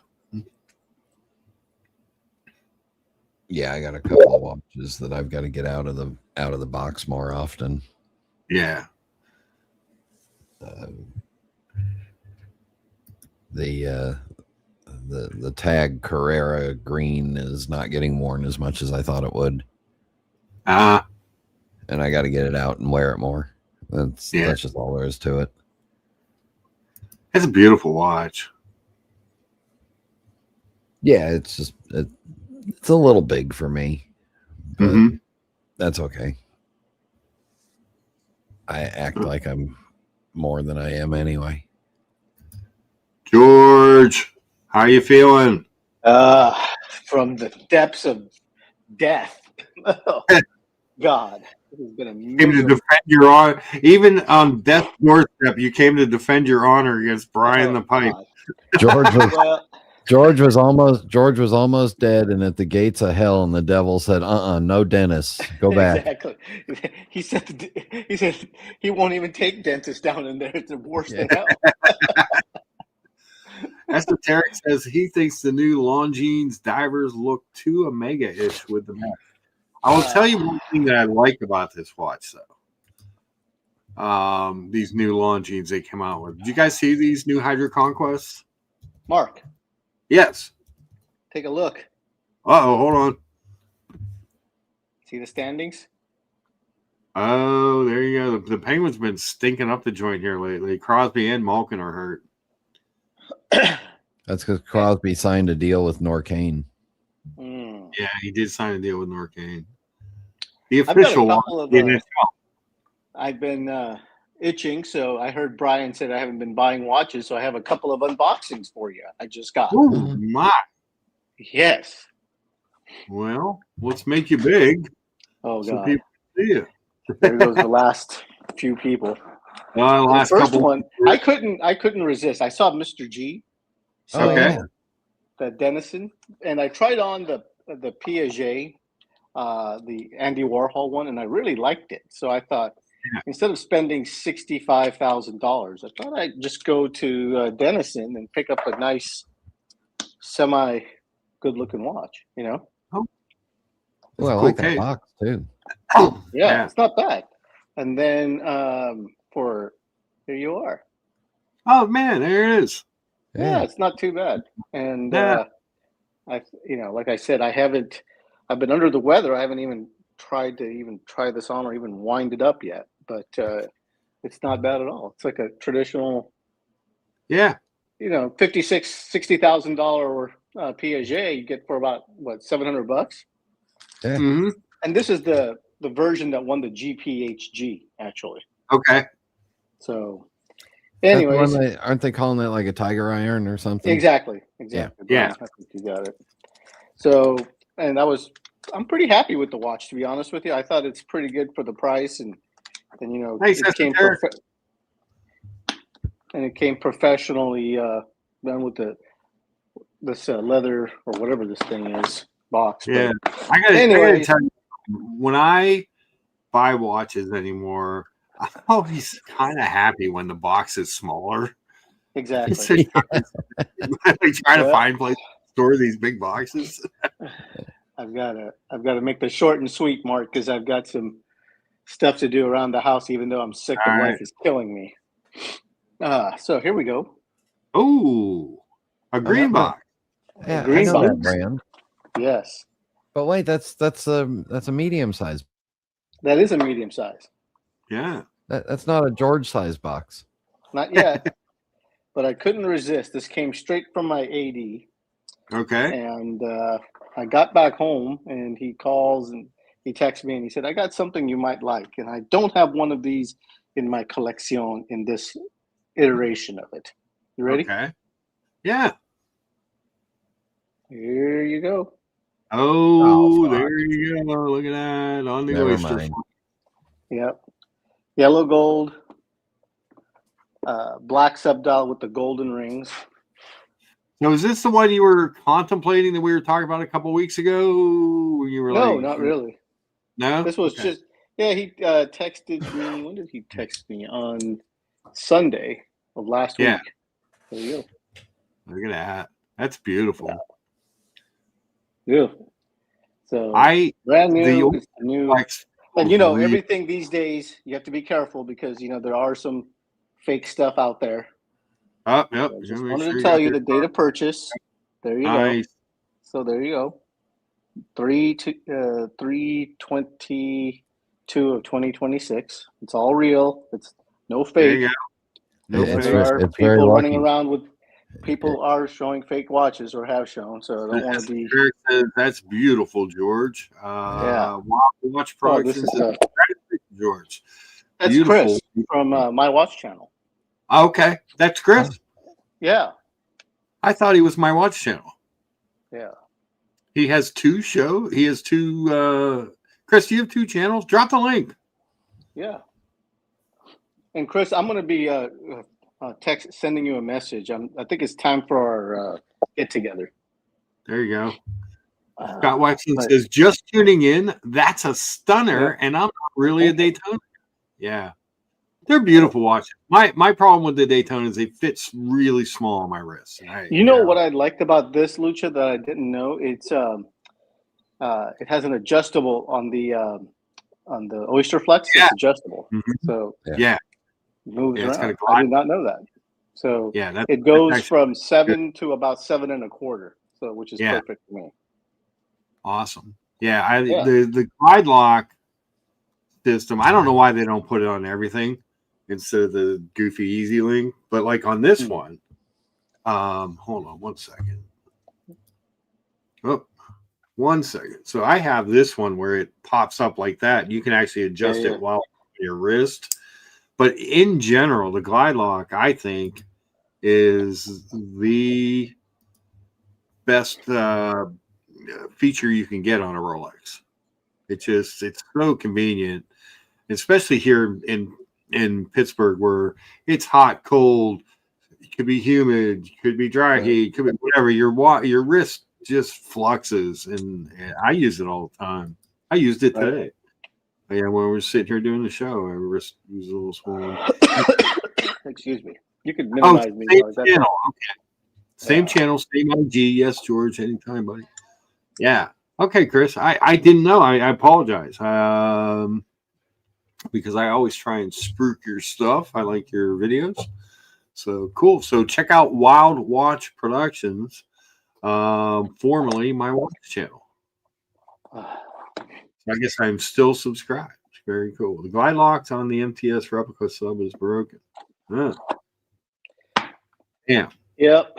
So, anyways, he then offered me another watch and politely declined it. It was a Yachtmaster 42 in Oyster Flex with full diamond pavé and diamond on the clasps. It's on the Oyster Flex, right along the clasp.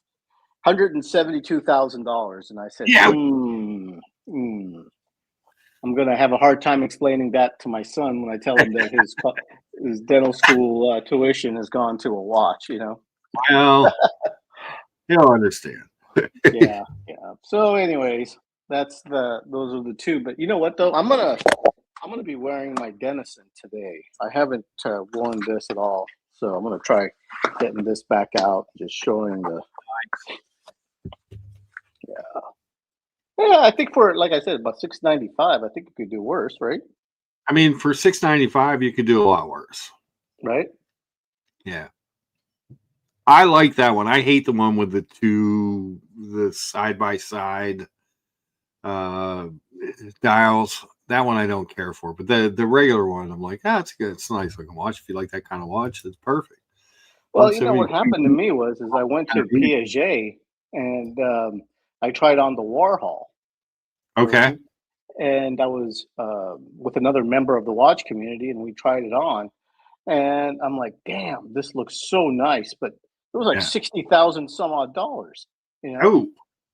And it looked almost like this. Yeah. I'm like, I don't think I want to spend 60,000 on a Piaget, but I could spend $695 or whatever it was for this. Sure. Yeah. And whenever I feel like wearing it, I can wear it and have no issues about it. So I thought, well, let's give it a shot. Then I saw Mr. G had bought one for Humble Pine, and I saw it. I thought, hey, this really isn't a bad watch, but it does look a little small. But you know what? These watches are supposed to be small, so yeah. But otherwise, I don't think it's too bad. So the sizing is not Lucho approved. No. But it's kind of interesting. It's got a little COA, so okay. Nice stone dial. It's not too bad. Not too bad. Not too bad at all. Yep. Is it like a gold or is it? Who knows, Mark? I'm just hoping my wrist doesn't turn a strange color after wearing this for an hour or two. You can wear that while doing dental work. Yes, I don't think I would worry too much about it if I did. I'd probably worry about causing other people harm wearing this thing. God knows what it's made out of. It's true. But yeah, it's pretty fun. It's a nice looking watch. Yeah, it's cool. Yeah, I've gotten.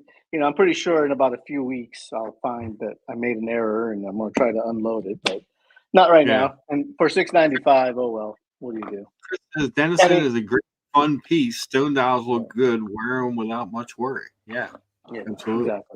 Exactly, Chris. Very cool. So, anyways, I thought I would. Brian was saying I hadn't bought anything recently. Well, I bought the 5326, and then this one, and that's about it recently. So very cool. Yeah. Very, very, very cool. We like to see that. We like to see new watches in the system, even though I'm not in the market right now. Hooray. Yeah. I did buy that. I bought that Hermes. That's right. Yeah. You got the different Hermes. Yeah.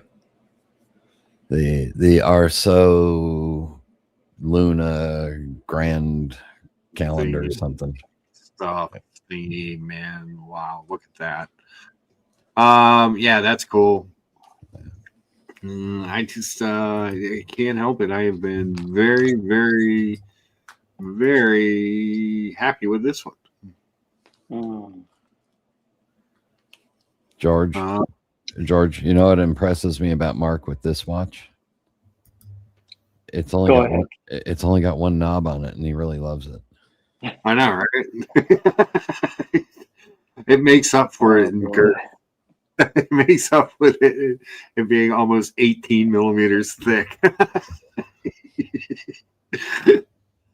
Orko's in the chat. Good to see you, Orko. Howdy. Hey, Orko. We love the Orko. Hey, George, I wanted to ask you, when you order, and I'm asking because I don't know, so I want to learn. When you get a watch that's on Oyster Flex, I know that there's 3 or 4 different sizes of Oyster Flex. I believe so, yes. And they only send you the one that you think, yeah. Does it take them time to figure out which one, how does that work? Do they call you and say, hey, we've got this watch for you. What size is your wrist? And then they have to order the strap from Rolex? Actually, they like my AD, I think, has them there. So basically, you just know what your measure your wrist size and And Oyster Flex, I think, has like a range. Yeah. Because this has the clasp that's adjustable. So mine is roughly about 7 inches. So he said, well, we have one that's between 7 and a 7.25, because in the summer, like Mark said, if you're in a hot and humid place, your wrist will expand. So better to go with 7 to 7.25 than it is 6 3/4 to 7. Yeah, I thought there were like 10 millimeter differences in lengths between like the 4 sizes that they have. But yeah, Brian, that's a good question. I don't know, and I had one like long time ago. That was the what was it? The Sky Dweller, the rose gold with the chocolate dial, and I had actually ordered a 7.25 inch wrist, and it was way too big, and I had to go get a new one. Okay. So I believe that to be true. I believe all the Oyster Flex now has glide lock. Yeah. When you had to go order the new one, did they take the old one back? Yes. And just trade it out, or did they make you? Yeah. He just said, no problem. I'll just switch it out for you, no charge. Yeah. Oh, cool. That's cool. Most definitely. That's a beautiful watch, George. Hey, how many Daytonas do you have? Well, I have the 16520, the stainless steel Daytona, the Zenith, and then I have the yellow gold version, the yellow gold version of it, and then this is the Oyster Flex version. Nice. George uses the steel watch when he's taking out the trash and doing yard work. Yeah. Timing laps on the riding mower. Okay. Yeah. So I thought, well, what the hell? The missus went to Japan and filled up 6 suitcases full of junk. So at least all I could do is get something for myself, I love that story last week of the lady at the counter. Yes. She grabs the bag, she yanks it like it's going to be full of stuff, nothing, and she was knocking herself over. It was hilarious. That's great. Nope, these are all to be filled, ma'am. Yep. These are all to be filled. I told her, I said, I feel sorry for the next gate agent that has to unload all this in Tokyo. Yeah. And exactly. It was so funny because we kept, we were at the hotel and, and we kept walking in with bags of stuff and the hostesses there were like, more shopping? Yeah, the concierge going, what? Yeah. Take it up to room 5115. Wait, that room number was just the room they rented to store their purchases in. They didn't sleep in it. That was the adjoining room where they put all the stuff she bought. And it was hilarious because when we checked out, the bell porter said, "Ma'am," I told my wife, "Ma'am, do we need two carry-on, those big old wheel things, or do we need 3?" And my wife said, "I think you might want to bring 3." Might want to bring 3. Just better safe than sorry. Exactly. And it was hilarious because these Japanese. We had a driver pick us up, and he's like, "There's no way we can fit 9 in this car." He's like, "You Americans drive these big old SUVs and things. In Japan, we don't drive this." We had to get a second car. Oh man! And Mrs. George is saying all the time to George, "But the yen is so weak." Exactly. That's what she was saying. And I said, it might be weak, but the American Express charge card is being heavy. It's very heavy today. Yes. How was getting through customs when you came back? You know what the funny thing was, Brian? We walked right through customs, and they asked, "Do you have anything?" And my wife said, "Yes, I bought some stuff for myself, clothing, makeup, and other stuff from Japan." And he said, "Oh, okay, thank you," and let us go through. That was what she didn't say was we bought a clothing store and a makeup company. Well, there was 3 of us that went, myself, my wife, and my son. So there was 9 suitcases. So it was like, okay, well, maybe it's reasonably possible that 3 people may have. I don't know. That sounds ridiculous to me. I'd be like 9 suitcases for 3 people. Yeah, four of those suitcases were just full of these special pillows that cost $50 each. Exactly, exactly.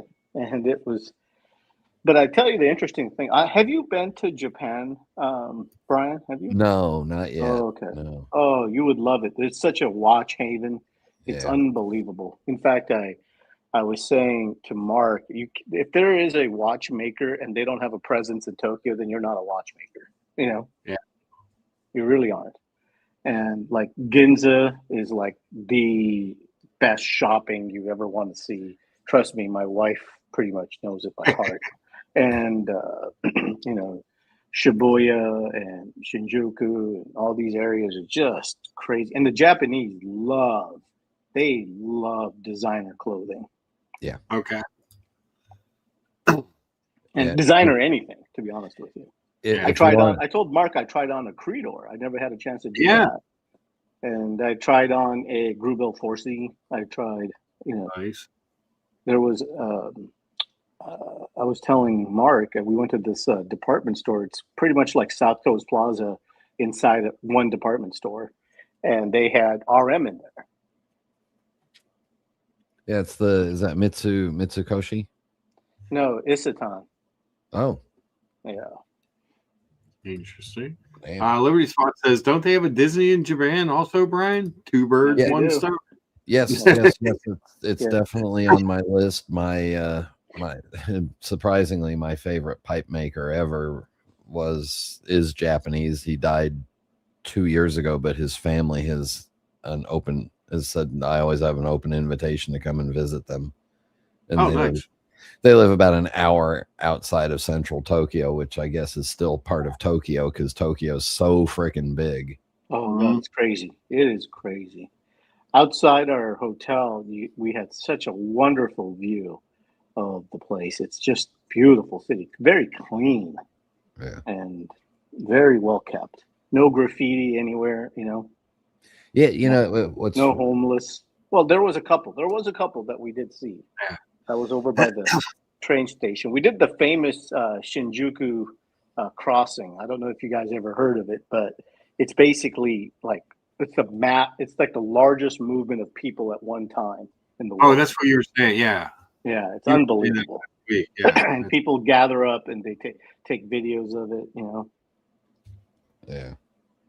No, and according to all the real Disney experts, the Tokyo Disney Sea Park, not the Disneyland Park, the Tokyo Disney Sea is the best Disney theme park in the world. Better than Orlando? Oh, better than any. Yeah, all the Disney fans that go to Japan all come back and say that Tokyo Disney Sea is the greatest Disney park ever, and the reason is because it's owned by the Japanese. It's owned by a company called the Oriental Land Company, which is partly subsidized by the Japanese government, and they have a maximum amount of money that they are allowed to make. Everything else has to be reinvested into the business. So they keep ticket prices relatively low, and when they build a ride, they talk to Disney and they go, okay, how much did you pay for it? How much do you think this is? Well, double the price and make it 3 times and make it better. Make it better. Like, okay, thank you. Bye. All right. So Chris says, Mark, looking Jeeps, I just replaced my Wrangler's oil filter cooler housing. Gotta love plastic Mopar parts. Yes. So this on the screen, I just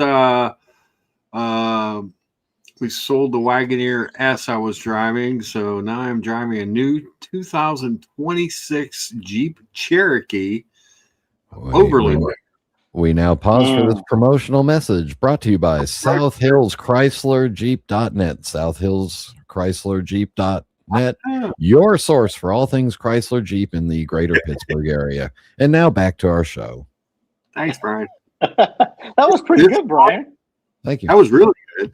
But this car is really nice. I was really impressed. This is a true gas hybrid and non-plug-in.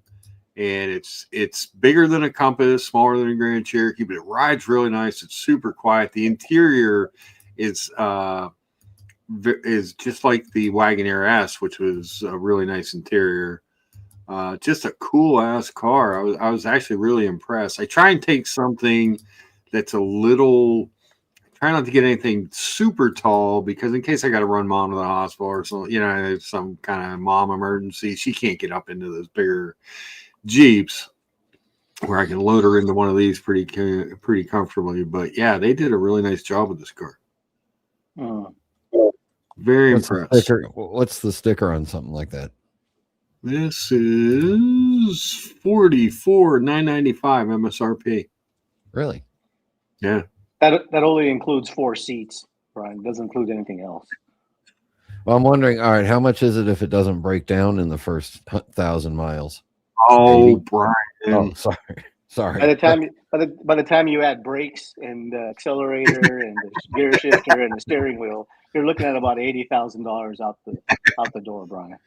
No. And, what's the city MPG? What's our MPG? It's gotta be under. So let's check the window sticker. Probably need to do it that way. Or how about the miles per breakdown? I mean, miles. Sorry. 39 city, 35 highway. Really? Let me tell you something. I had a Wrangler. I'm not Wrangler. I had a Grand Cherokee, and I loved my Grand Cherokee. Yeah. Unfortunately, it never got above 130,000 miles. But that's 37 MPG city. Yeah. Combined city highways, 37. And the regenerative braking and stuff on this thing powers up the electric portion pretty quick. So, I was actually really impressed with the car, and I don't get that impressed because I've been in the car business for 33 years. But this car, I came back yesterday. It was the first time I drove it.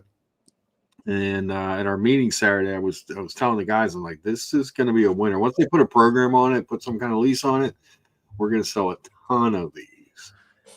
It's a really, really nice car. Let's see.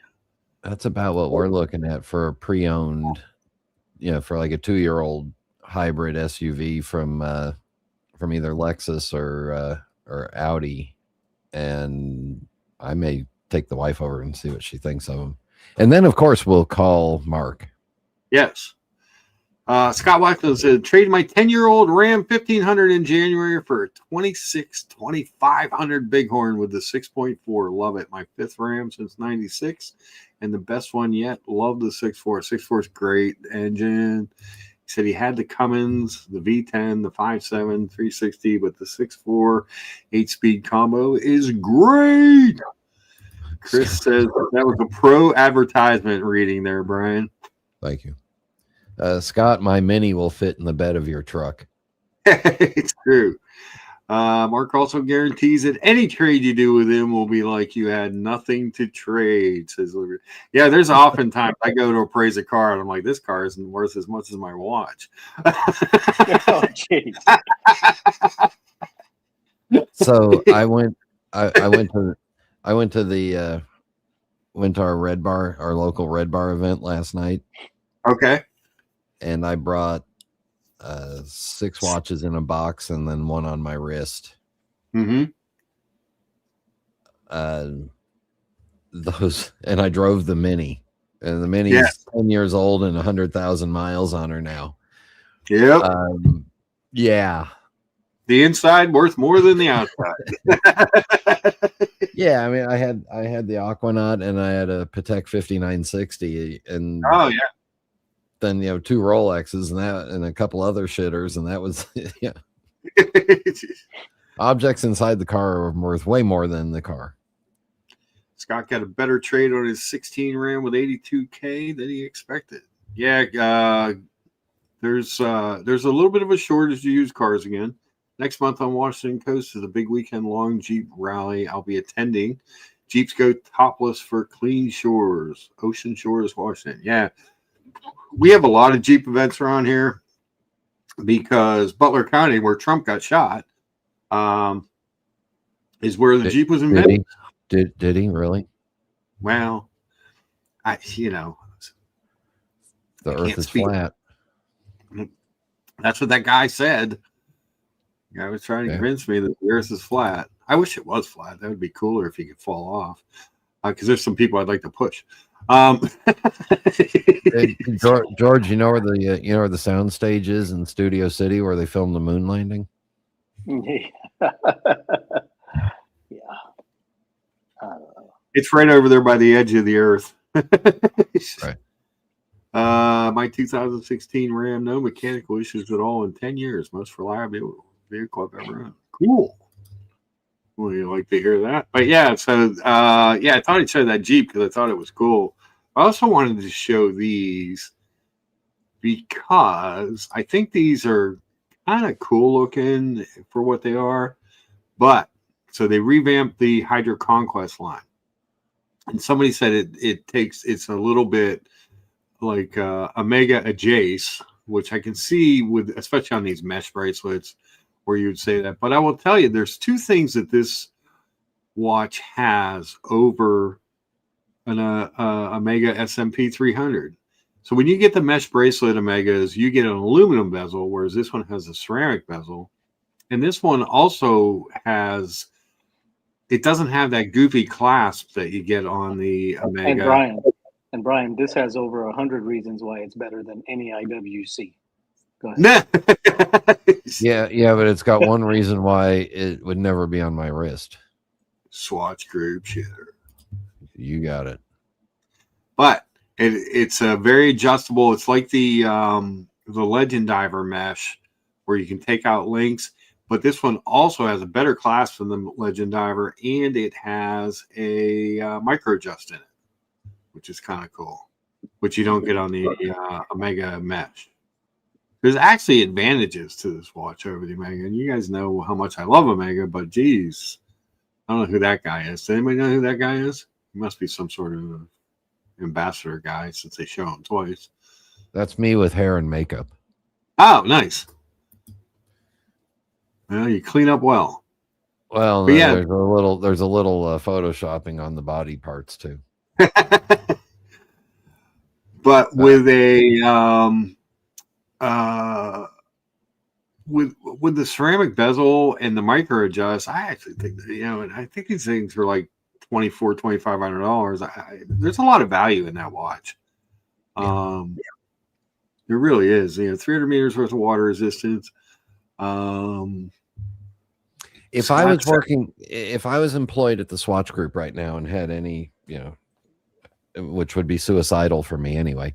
But I would off the world. I would tell them to desperately leave Longines and Hamilton in their price ranges and just keep doing what they're doing. Trim the catalog a little bit of some of the weird girly bullshit, but really they've got really good products and the right prices in there. And even Tissot's on a good trajectory. Yeah. You've got Mito and Rado that have their markets. So you can't get rid of those because there's some markets where Rado is like the watch globally, right, George? Definitely in India, that's for sure. Yeah, my father still has it. It looks like the cheap yellow gold. they think it's, as they say, it's classy. Yeah. Scott did the bezels were aluminum versus ceramic. Yeah, so those mesh bracelet ones they came out with, they don't have the ceramic dial or the ceramic bezel. So it's kind of cheapened them over what the traditional is. Chris says, "Am I the only one that misses the 6, 9, 12 indices? This watch says the finishing of these is excellent." They're nice watches for the money. There's a lot of value in a Longines. Try on the I'm Flow gonna Prof. hop off, Mark. George, thanks for coming on. I'm sorry you're not feeling good. Just show you a couple of the watches and move I on. appreciate So, it. Brian, take care of yourself. See you soon. Everybody in the chats, have You a too. good Bye, George. day. And hopefully the Lightning will have a great playoff run. Oh, geez. All because of Jake Gensel. Wouldn't that Penguin. be ironic? Is Wouldn't that- that be ironic? I thought you got the message, Mark. You got the message. There you go. George, hit the make sure to hit the like button. Remind everyone to hit the like button. Hit the like button. See you, George. I'll be listening. Take care. All right, take care of yourself. Scott said he tried on the Ploprof again at his AD last month. I'm this close to buying it, but I can't. I'm waiting on a Sky Dweller and can't do both. I know, isn't that the worst when there's like, I kind of like that watch, but I'm really waiting on this other one. I get it. A lot of people go through that. I was watching the other channels this morning. They said this watch is not a ceramic, but it's aluminum. Is it? I thought it was a ceramic, but let's go look. I thought the bezel on this thing. Let's check the case. Ceramic bezel, stainless steel and ceramic bezel. Yeah. And how much is this shitter? This shitter is $2,400. See, if they stay in this price point, yeah, they will. Tudor has gotten too expensive for what Tudor is for a lot of their stuff. This watch will eat their lunch. Yeah. It also fills into where Omega has gotten too expensive. Mm-hmm. Because I remember when the Seamaster 300s, 10 years ago, you could pick them up on the pre-owned market for $2,000 all day long. $500 all day long, yeah. Yeah, and they were 4,000, 3,800 brand new, something like that. Yep. Yeah, so if Longines just stays there, leave Hamilton right where it is, they're great products for that price. They're simple to service because they're all ETA-based movements. Exactly. So when Jen and I were at Teddy Bottle store, I was shocked. Like, they have all these watch brands in there. The watches that were sold while we were there was one Tudor, but there was a few Tissot's and a few Seikos that people actually bought while they were there. Yeah. Tissot's found its spot. Leave it alone. Let it work that spot. Yeah. Yeah. There's a couple brands that I think the Swatch Group could shed. Yeah, that would be fine and no one would miss them. But they've got a pricing issue once you get out of Longines and Hamilton. Ooh. So Chris says that's Superman. He's a Longines ambassador. Some theorize if he's the next Bond, is Longines the next Bond watch? Same parent company as Omega. Yeah, that would be interesting. One of the other channels says this launching watch is aluminum bezel. I don't know. Check it now. It says ceramic on their website. For the love of God, put this bracelet on the Legend Diver with the date. Yes. Feel better, George. Amazing unboxing, George. Congrats, says Chris. Yeah, that's cool. Those are two cool watches. You are correct, Brian. It's only 12.5 thickness, which is a nice thick. It's not quite thick enough, but hey, man, what are you gonna do? I'm sorry, I'm behind. I'm in Washington D.C. working the cherry blossom. Oh, cool. Yeah, it's kind of busy here, so I'm watching you and working. I'm a little bit behind everything. You're fine, Billy. You're fine. We'll go look at the full lineup here, Liberty Spot, because they have some interesting colors. And Billy with a $5 super chat. Thank you guys. Appreciate you guys. The internet. Yay. Billy Billy is spring break this time of the year. Is it still big for school groups to come through? And you'll see herds of like middle schoolers from the East Coast going to spending 3 days sightseeing and seeing all the adults frazzled. All right, so the old ones they still have on the website with the 12, 6, and 9 designation.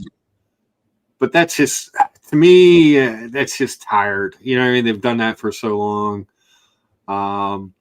This is a boutique edition, I think. This is the blue bezel. Now this one may have, I'm not sure if they all have. Let's take a peek here.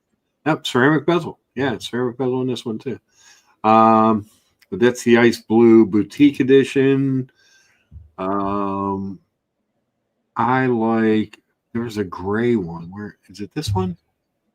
It's hard to see the colors on these watch websites. Hard. Yeah, this is the gray bezel black dial one, which I thought was really good looking. And again, you're not talking about a super hype, super expensive, anything like that watch, but a really solid watch for $2,400. And I would imagine as these, if you wait a little bit of time, you'll be able to find these new on the secondary in the, 1,800 range. I would imagine, Brian. What do you think? Yeah, I don't pay attention to the secondary on long guineas. I'd have to spend some time. Yeah, but I do have the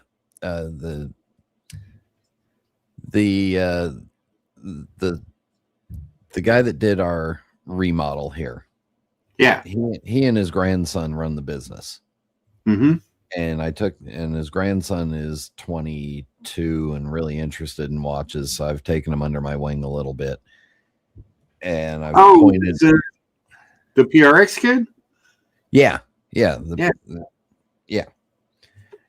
And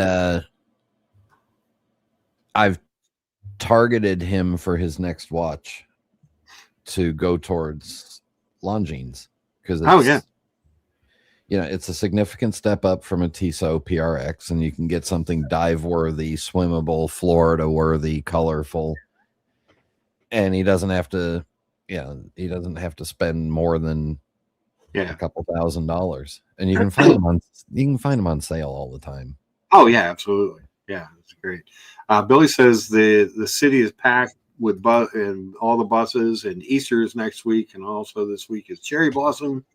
It is packed. It's peak season. Adam, you have a Hydro Conquest? I've always liked the Hydro Conquest. My favorite watch that Marcelo owns, Brian. He has a limited edition Hydro Conquest with the ceramic dial. So it's got a ceramic bezel and a ceramic dial. He may have had to sell that, and George's wife might have accidentally bought it in Japan. Well, that could have happened too. We don't know. She bought everything else.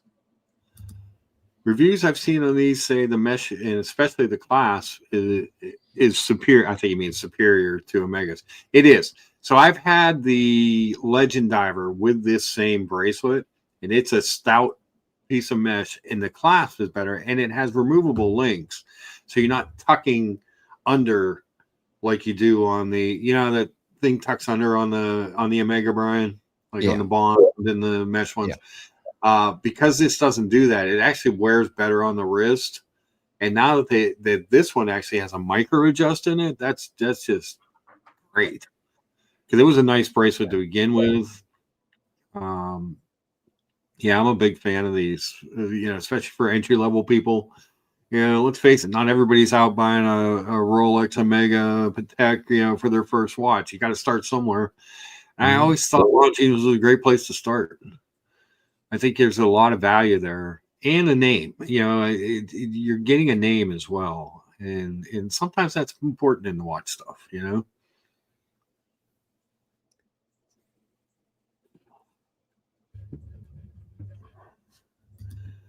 Chris says I have a Hydro Conquest solid watch. I never wear it though. I should. I know, right? It's like this Legend Diver. Well, I got to get the strap. The strap didn't come in yet.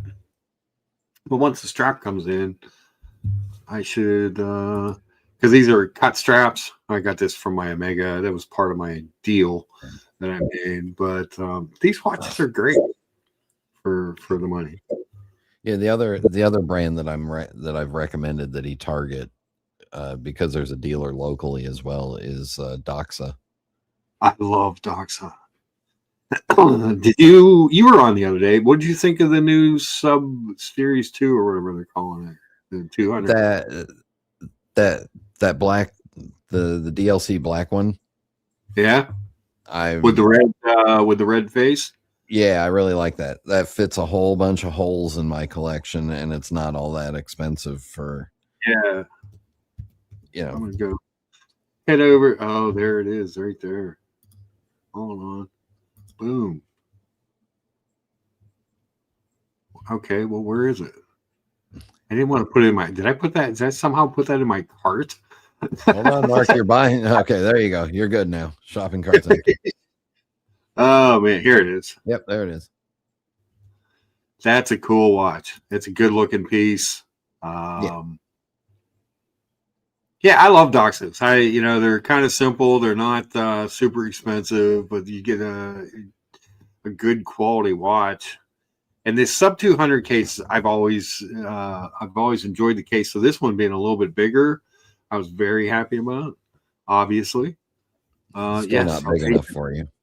Well, what is this one? Because the other one's like a 42. Where's the specs? There we go. Oh, no, technical data. Case 44. Yeah, 12.8 thick. Not quite thick enough, but it's getting there. 48 lug to lug, screw down crown, 200 meters water resistant. See that 48 lug to lug is key for me, and with that mesh, the way it'll drop straight down off of the lugs instead of the rubber protruding a little bit. Yep, I'm really interested in this one. Yeah, it's good looking.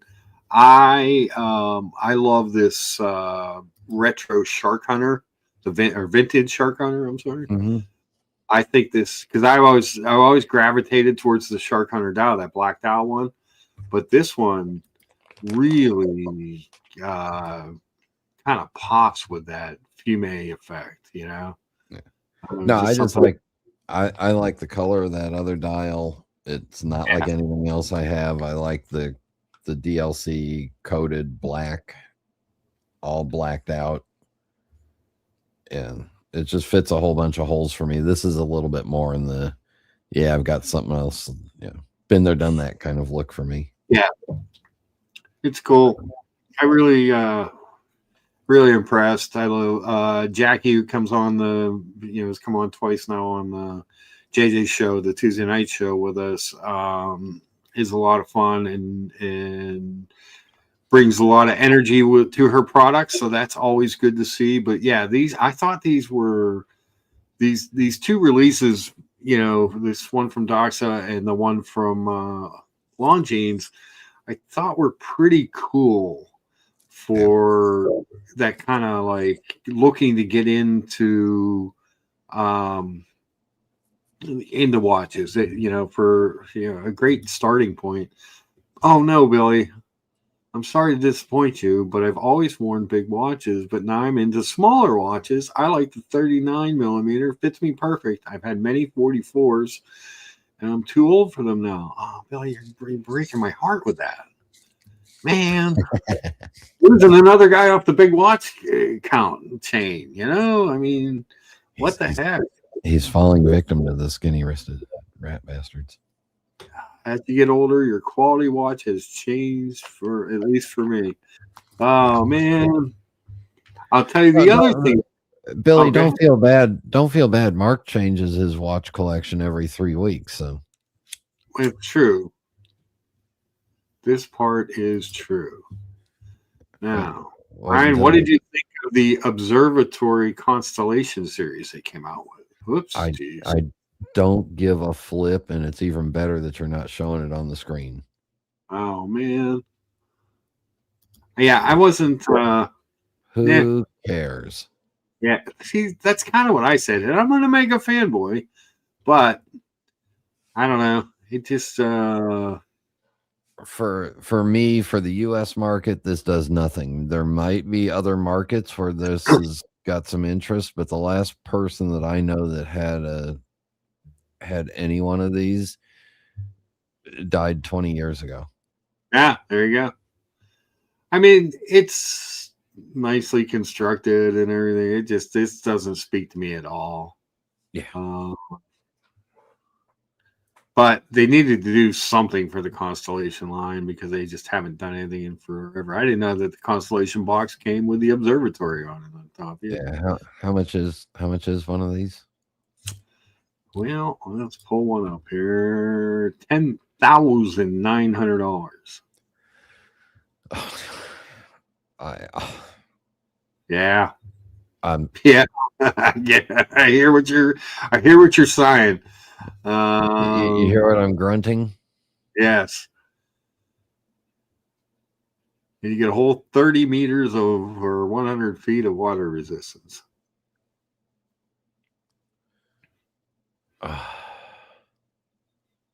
Yeah, I mean, it's okay. I get it. You know, they're trying to do something with the Constellation line. But geez, oh Pete. What else is in the Constellation line? Just the Globemaster? If you want to get a really good looking. Oh, did they do away with the Globemaster? Hold on. Who cares? If you want to get a really good looking 1970s, 1980s pie pan dial, go back and get one of those old Omega Constellations in 34 or 36. Wear that, love the hell out of it. Don't buy this new shit for $10,000. Get an old one with real gold or 20 microns of plated gold for 1/4 the price. Yeah. The Globemaster appears to be gone from the website, Brian. A shocking turn of events. Boy, you don't hear anybody breaking that news, do you?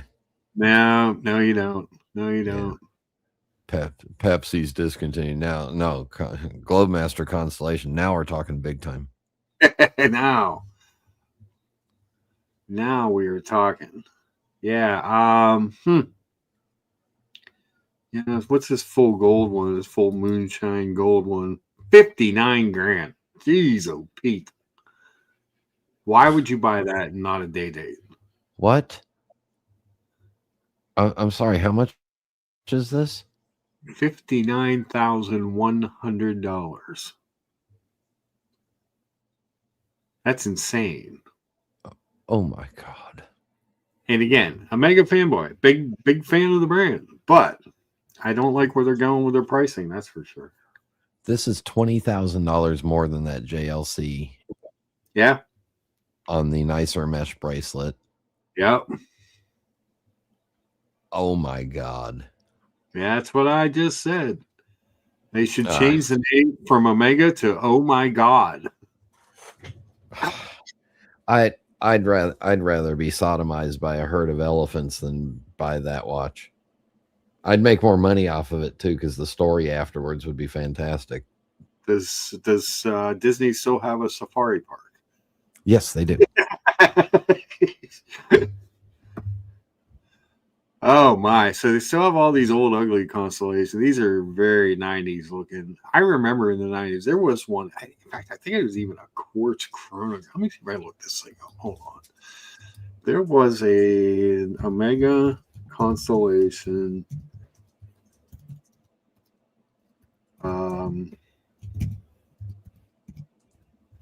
Chrono. That was a nice looking watch back in the day, but it wasn't. Let's see. I can find it, and I'm talking like 2000, 2001. I think I saw this watch in person. I thought it was pretty good looking. I didn't pull the trigger on it, obviously, but maybe something like this one, maybe. Hold on, let's see.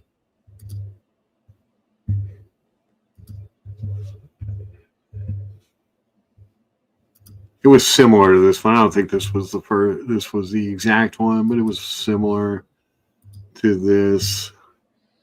It wasn't a bad looking watch back in the day. I think it was quartz. I don't know. No, maybe this one was the automatic. Maybe the one I was looking at was quartz. I'm sorry. I got you and that $60,000 shitter made me look at Facebook for a minute, and I got distracted, which was good. What are you looking at now? This is a watch I looked at back in. It was similar to this watch back in like 99, 2000, 2001 ish. I had seen one, and I thought it was a decent looking watch, but it has not aged well. You know, no, it looks like. The problem is I'm 63 years old and I'm not a small person. I'm a pretty big person, chubby wise, and my eyes are getting worse. So I have to find a 39 millimeter watch that I can see. That's why I hardly wear my Daytona. I cannot tell the time. Well, no one can tell the time on most Daytonas. No, I can't either. Toxic. And I wear glasses this day. Yeah. No seconds hand to know whether or not it's accurate. Yeah. If you're spending $60,000 on that Omega, you're an idiot and you don't care if it's accurate anyway. Jungle Tours. Worst dad jokes ever. Yes.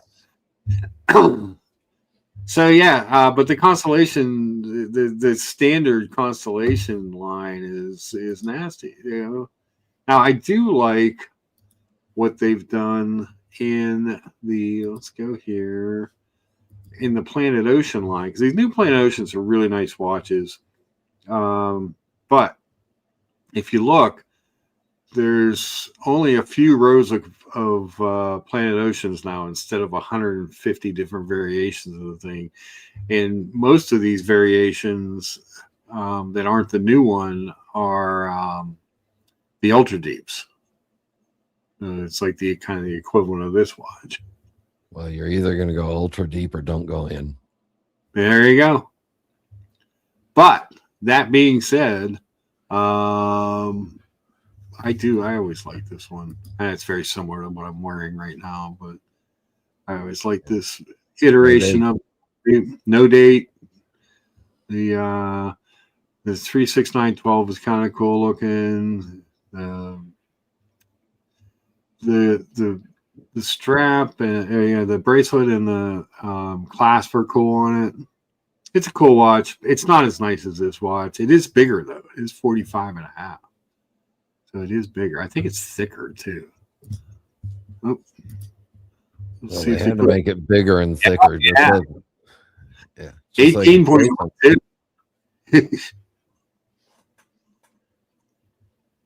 Bigger, thicker, less price, and available. Ooh, it's about 40 more grams in weight too. Nice. It'll help you go down further because it's heavier.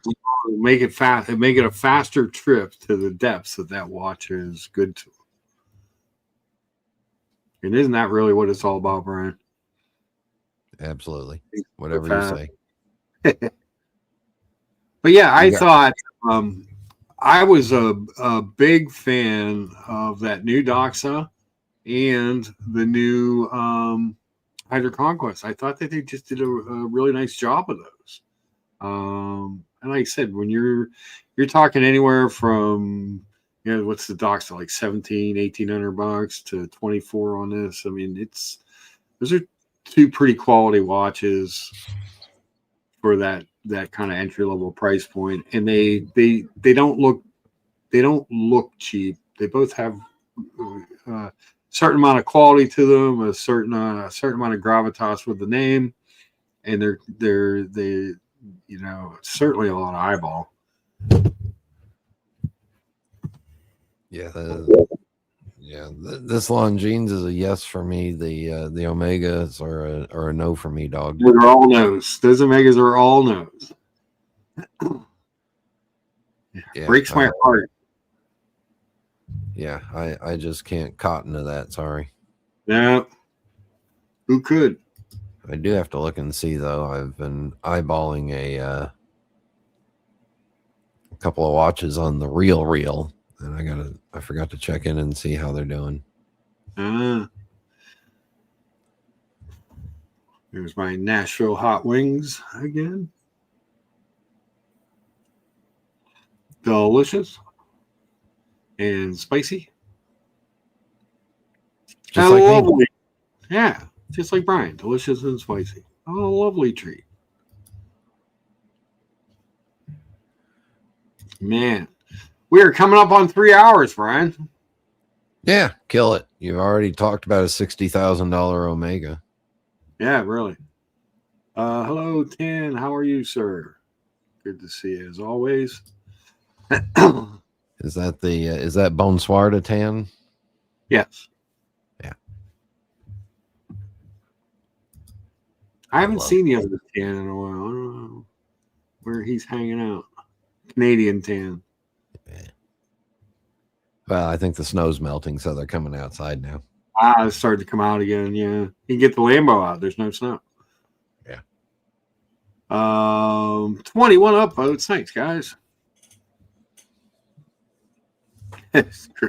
Esoteric says hot wings hurt both ways. Yes. True story. That's why you put the pickles in there. I do like a good meal that you get to experience the aroma twice. Yeah, see? Dan says it's almost dinner time for him. Yeah. Yeah. But yeah, that was of the stuff that we covered today. I love that. I love that you're thinking of the 5226. Because I like that watch. It just in general, and I'm not a dress watch. I'm not a Patek guy, but that would be one. Like if I was looking for a retirement watch in a few years, that would be on the list. Yeah, that was kind of the out of everything in their current catalog that I needed to pick between. Yeah, that was the one that was most that appeared to be capable of getting the most amount of wrist time. Yeah, I can see that. It's a great watch, and it's a little stealthy because it kind of does have a field watch vibe to it. A little bit, so people aren't really without all the complications. I don't think anyone's no one's targeting you for thefts with that watch. I don't think. No, it looks just like a watch. I'm not a person of. I'm not an interesting target. As opposed to wearing the Aquanaut or the Nautilus or the Rolexes, where. Yeah. And I think it's just, I don't know, there's just something about it. There's an elegance to that watch that's understated. And there's also, it looks like something that you might see someone wearing out, doing work. Well, my idea of work and some other people's idea of work is a little different, but yeah. Well, yeah.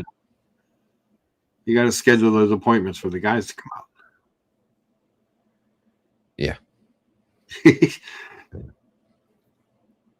I had the Jack Mason 3-hander on when I was doing yard work the other day, and I was looking at it going, why do I even have a watch on out here?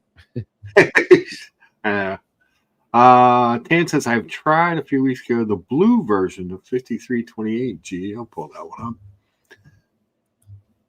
I don't like it as much, but it is a cool watch.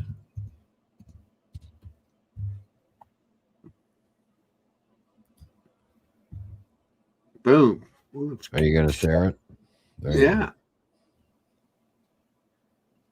Yeah, that's. Is this one a manual wind? Yep. Thanks. Manual wind, instantaneous. Yeah. This is the one that they did this same basic idea. They did it in the gondola, and they now put it in a round case. Nice. Yeah, beautiful watch. I love the hop on the side of that case. Does European Watch have one of the gondolas of this now? Price, high to low.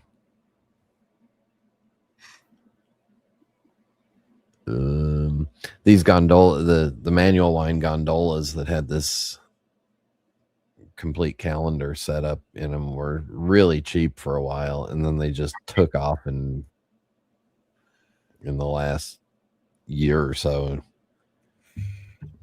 Dan said this one was available to buy even for new clients. Cool.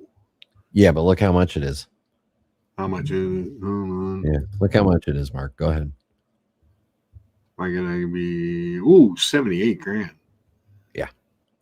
Oof. That's a lot. Yeah. Yeah. That's a lot of cheddar. Yeah, it is. Does. Yeah, there's not much in the Patek lineup that's current that is selling for over retail on the secondary market. Yeah. There are some, some other interesting pieces that have gone up in value, but a lot of these, I can't find many of the gondolas at reputable dealers. Yeah. Well, that's the other thing. We know secondary, always make sure. I mean, it sounds trite, but you need to shop the seller as much as you are shopping the watch sometimes. Yeah. It's just stuff's just too expensive to take a chance on. Always buy from someone you trust. That's why, even though I picked this up secondhand, I did pick it up from my Omega AD, who I trust implicitly. And it's going to be barbecue season here pretty soon. There goes the Sunday shows. He's got all kinds of good. I'll have to get you a set of keys so I can live stream from the. He's got a new indoor seating thing and new stuff going on, so I'm excited for that. Brian, my brother bought a house in St. Augustine about 40 years ago for 90 grand on the water, the same price as this watch. Yeah. Yep. Yeah, we're talking to some of the this one young lady that floated into where the watch group was. Yeah. And I was showing her the Patek 5960. Mm-hmm. And I told her that, this watch is worth half of what we paid for our first condo when we bought it in 1990. Yeah. Billy says, even if I can afford a watch like this, I will not pay that kind of money. That is crazy. That is a crazy amount of money for a watch. It's true. But if you have it and you want, if you have the means, I guess, it's up to you. Mark, that would be great. I'd love to see you stream from your watch dealer, says Larry Spot. Well, the watch dealer is closed on Sundays, except around Christmas. But they hit the barbecue. They're closed Sunday and Mondays. That's why he runs the barbecue Sunday and Monday. My brother still has the house, and it's worth $700,000 to $800,000. I don't think this watch is going to be worth that much. No, I don't think this watch is going to appreciate in value at all, let alone 7-8 times what its value was. That's just one Lucha's opinion. Watches are not investments. Dan says, I won't buy a vintage, but I love the 5220 Patek white dial. Let's look that up. 5220. Whoop. Our fingers. Let's pull up one of these. Oh, European Watch Company has one. There we go. Share. Yeah. Good looking watch. 62 grand for it. Oof. This is a 2020. Perpetual calendar. Oh, yeah. He said 5220, didn't he? Yeah. Hold on. Maybe I can't find one of those.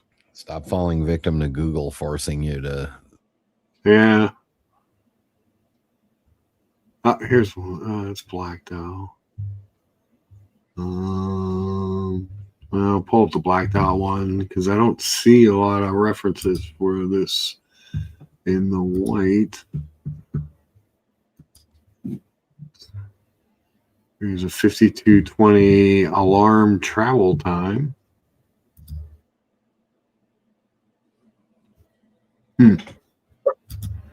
Another great watch website that sometimes works. That's a pretty watch as well.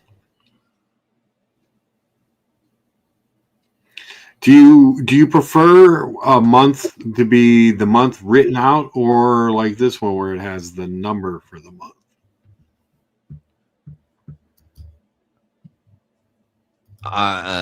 So I haven't seen this watch in person. Okay. I mean, I love the 4 freaking crowns. So IWC's also done a perpetual calendar with the month as a 2-digit number instead of a name. Okay. And they actually put under their month and day, or month and date, so that you can differentiate it. Yeah, you do have to get used to looking at the possibility of seeing 10-11 on the dial and going which one's which. Yeah, I can see that. Pretty watch though. It's a big one. It is. Let's see what Chrono 24 says is going on with my watch collection. Performance detail. According to Chrono 24, it's going up. Look, if I updated my Chrono 24 every time I bought a new watch, they would send people out to do a welfare check, Brian. You'd crash their algorithm. Yeah, they would hate it. Damn. All right. Well, we got 3 hours and 7 minutes in. Again, this is 2 weeks in a row. I was a little under the weather this in the morning, but I managed to fight through 3 hours of live streaming. How's that, Brian? My hero. And the world will continue to rotate on its flat Earth axis. Yes. Yeah. Are we rotating at all if you're a flat earther? I don't know. I don't know a lot about the flat earthers. Does the world move, or is it just sit and still in flat space? I do not know. I don't have the answer to these things, so I'm gonna have to do some research. Yeah, not my area of expertise. No. Mine as well. I don't know.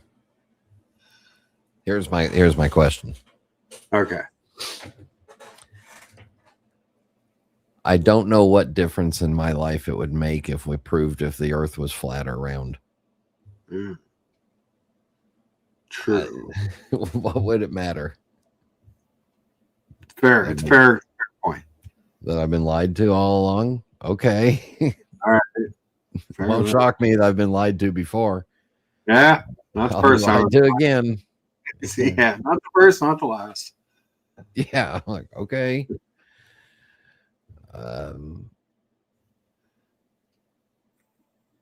Yeah. How does sunsets work in a flat or small? I have a lot of questions. I got a lot of research to do, Brian. Yeah. If we're flat, does that mean we don't need gravity, or do we still have? I don't know. We don't have a core, or do we still have a core? But it's you see, there's just so much. Yeah, hold on. I think Esoteric has the answer. He says, sorry. The moon is painted onto firmament. That's why we only see one side of it. Oh, see? There you go. Sorry, I'm back. It wasn't the 52. It was the 5020. Hold on. I was looking at the completely wrong watch, Brian. That's never happened before. No. That's like those people who say, you don't always share your screen. I'm like, yes, I do. Except when you don't. Except when I don't. Exactly. Let me see if I can find a 5020. Here's one European. There's an article from European Watch Company. Oh, I actually like these watches. Yeah, the TV dial. Those are kind of cool. I need to get some sort of square or rectangular watch in my collection, I believe. That's exactly what I was thinking you needed. Yeah, see? I knew it. A 27 millimeter Cartier Tank American or something. 100%. Yeah. I think the only square watch I could see you getting into is the Tag Monza. I don't. Oh, jeez. Well, that didn't work. What the fuck? What'd you break? I don't know. I broke the internet, I guess. All right. I tried to click on a picture and it took me to you can't make the pictures big. That's the lesson I've learned. But yeah, that's a good looking watch. I like the Santos de Cartier large.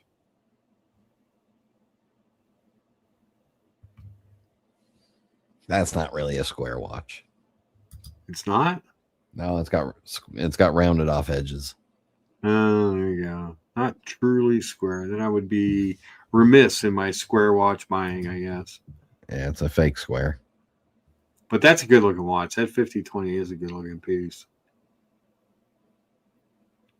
I like those new Glashuta, those kind of square Senators. Yeah, those are good. Yeah, the glass shitter. Yes. Senator. Glass shitters. All right, Brian, are you ready to wrap this thing up? Yeah, I'm ready to get some food and get back to work that I got to do. All right. Guys, thanks for logging on. If you're watching on the replay, hit the upvote button. I haven't checked the upvotes in quite a long time. Let's see where we're at. You know what? Downvote the stream. Do not downvote the stream. 23 upvotes. Thanks, guys. I think we were in the 30s last week. If anybody out there is listening and wants to upvote, please hit the like button and upvote the stream. And with that, we are going to lucha our way on out of here. We will see you next week. Appreciate everybody for coming by. I'm just going to run them at 10 o'clock, Brian. I think it's just easier for me. And do whatever you want. Yeah. We'll just do that. And I tried different times. Nothing really seemed to matter. Yeah, I mean, I thought maybe later would be better for some people. Earlier would be better for some of the European people. But it seems like 10 o'clock is the sweet spot. So we'll just go with that. Do whatever you want. There you go. I like it. You want to sleep in one day? Do a noontime. Do a noontime. There it is. Thank you all so much. Especially thank you to Liberty Spot for the effort. Esoteric super sticker. And Billy for the internet. Yes, we don't ask for a lot. We don't beg for a lot of super chats, but we do like to pay the bills. That's all. If you guys help me pay the StreamYard and stuff, then it's if it doesn't cost me anything to do anything to do the streams, it's a little easier. That's all. But Mark doesn't have to screw somebody into some extended warranty and financing as much. Yeah. Paint protection. Oh, yeah. What's that? Gap insurance? Gap insurance you should have if you're depending on how much you're financing. But gap insurance actually helps people. That's a big deal if you total your car a couple years into a loan. Most of the leasing companies that we use for our leases included on the leases because you could really get upside down on a lease if that happened. But If you carry over on a note or something, gap insurance could save your day. You hope that you never have to use it, because if you had to use it, it means your car was stolen or totaled. But if you're in that position, actually, the products, that's the product. And if you live in Florida, you got a pretty good chance of your car being stolen or totaled. Yes.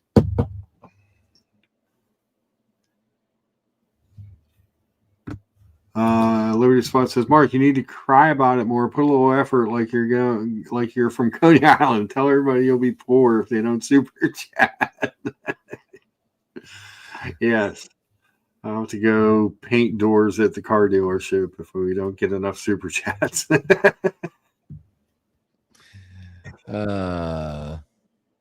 Kids. All right, guys. We will see you next week. Thank you. Peace. Peace out.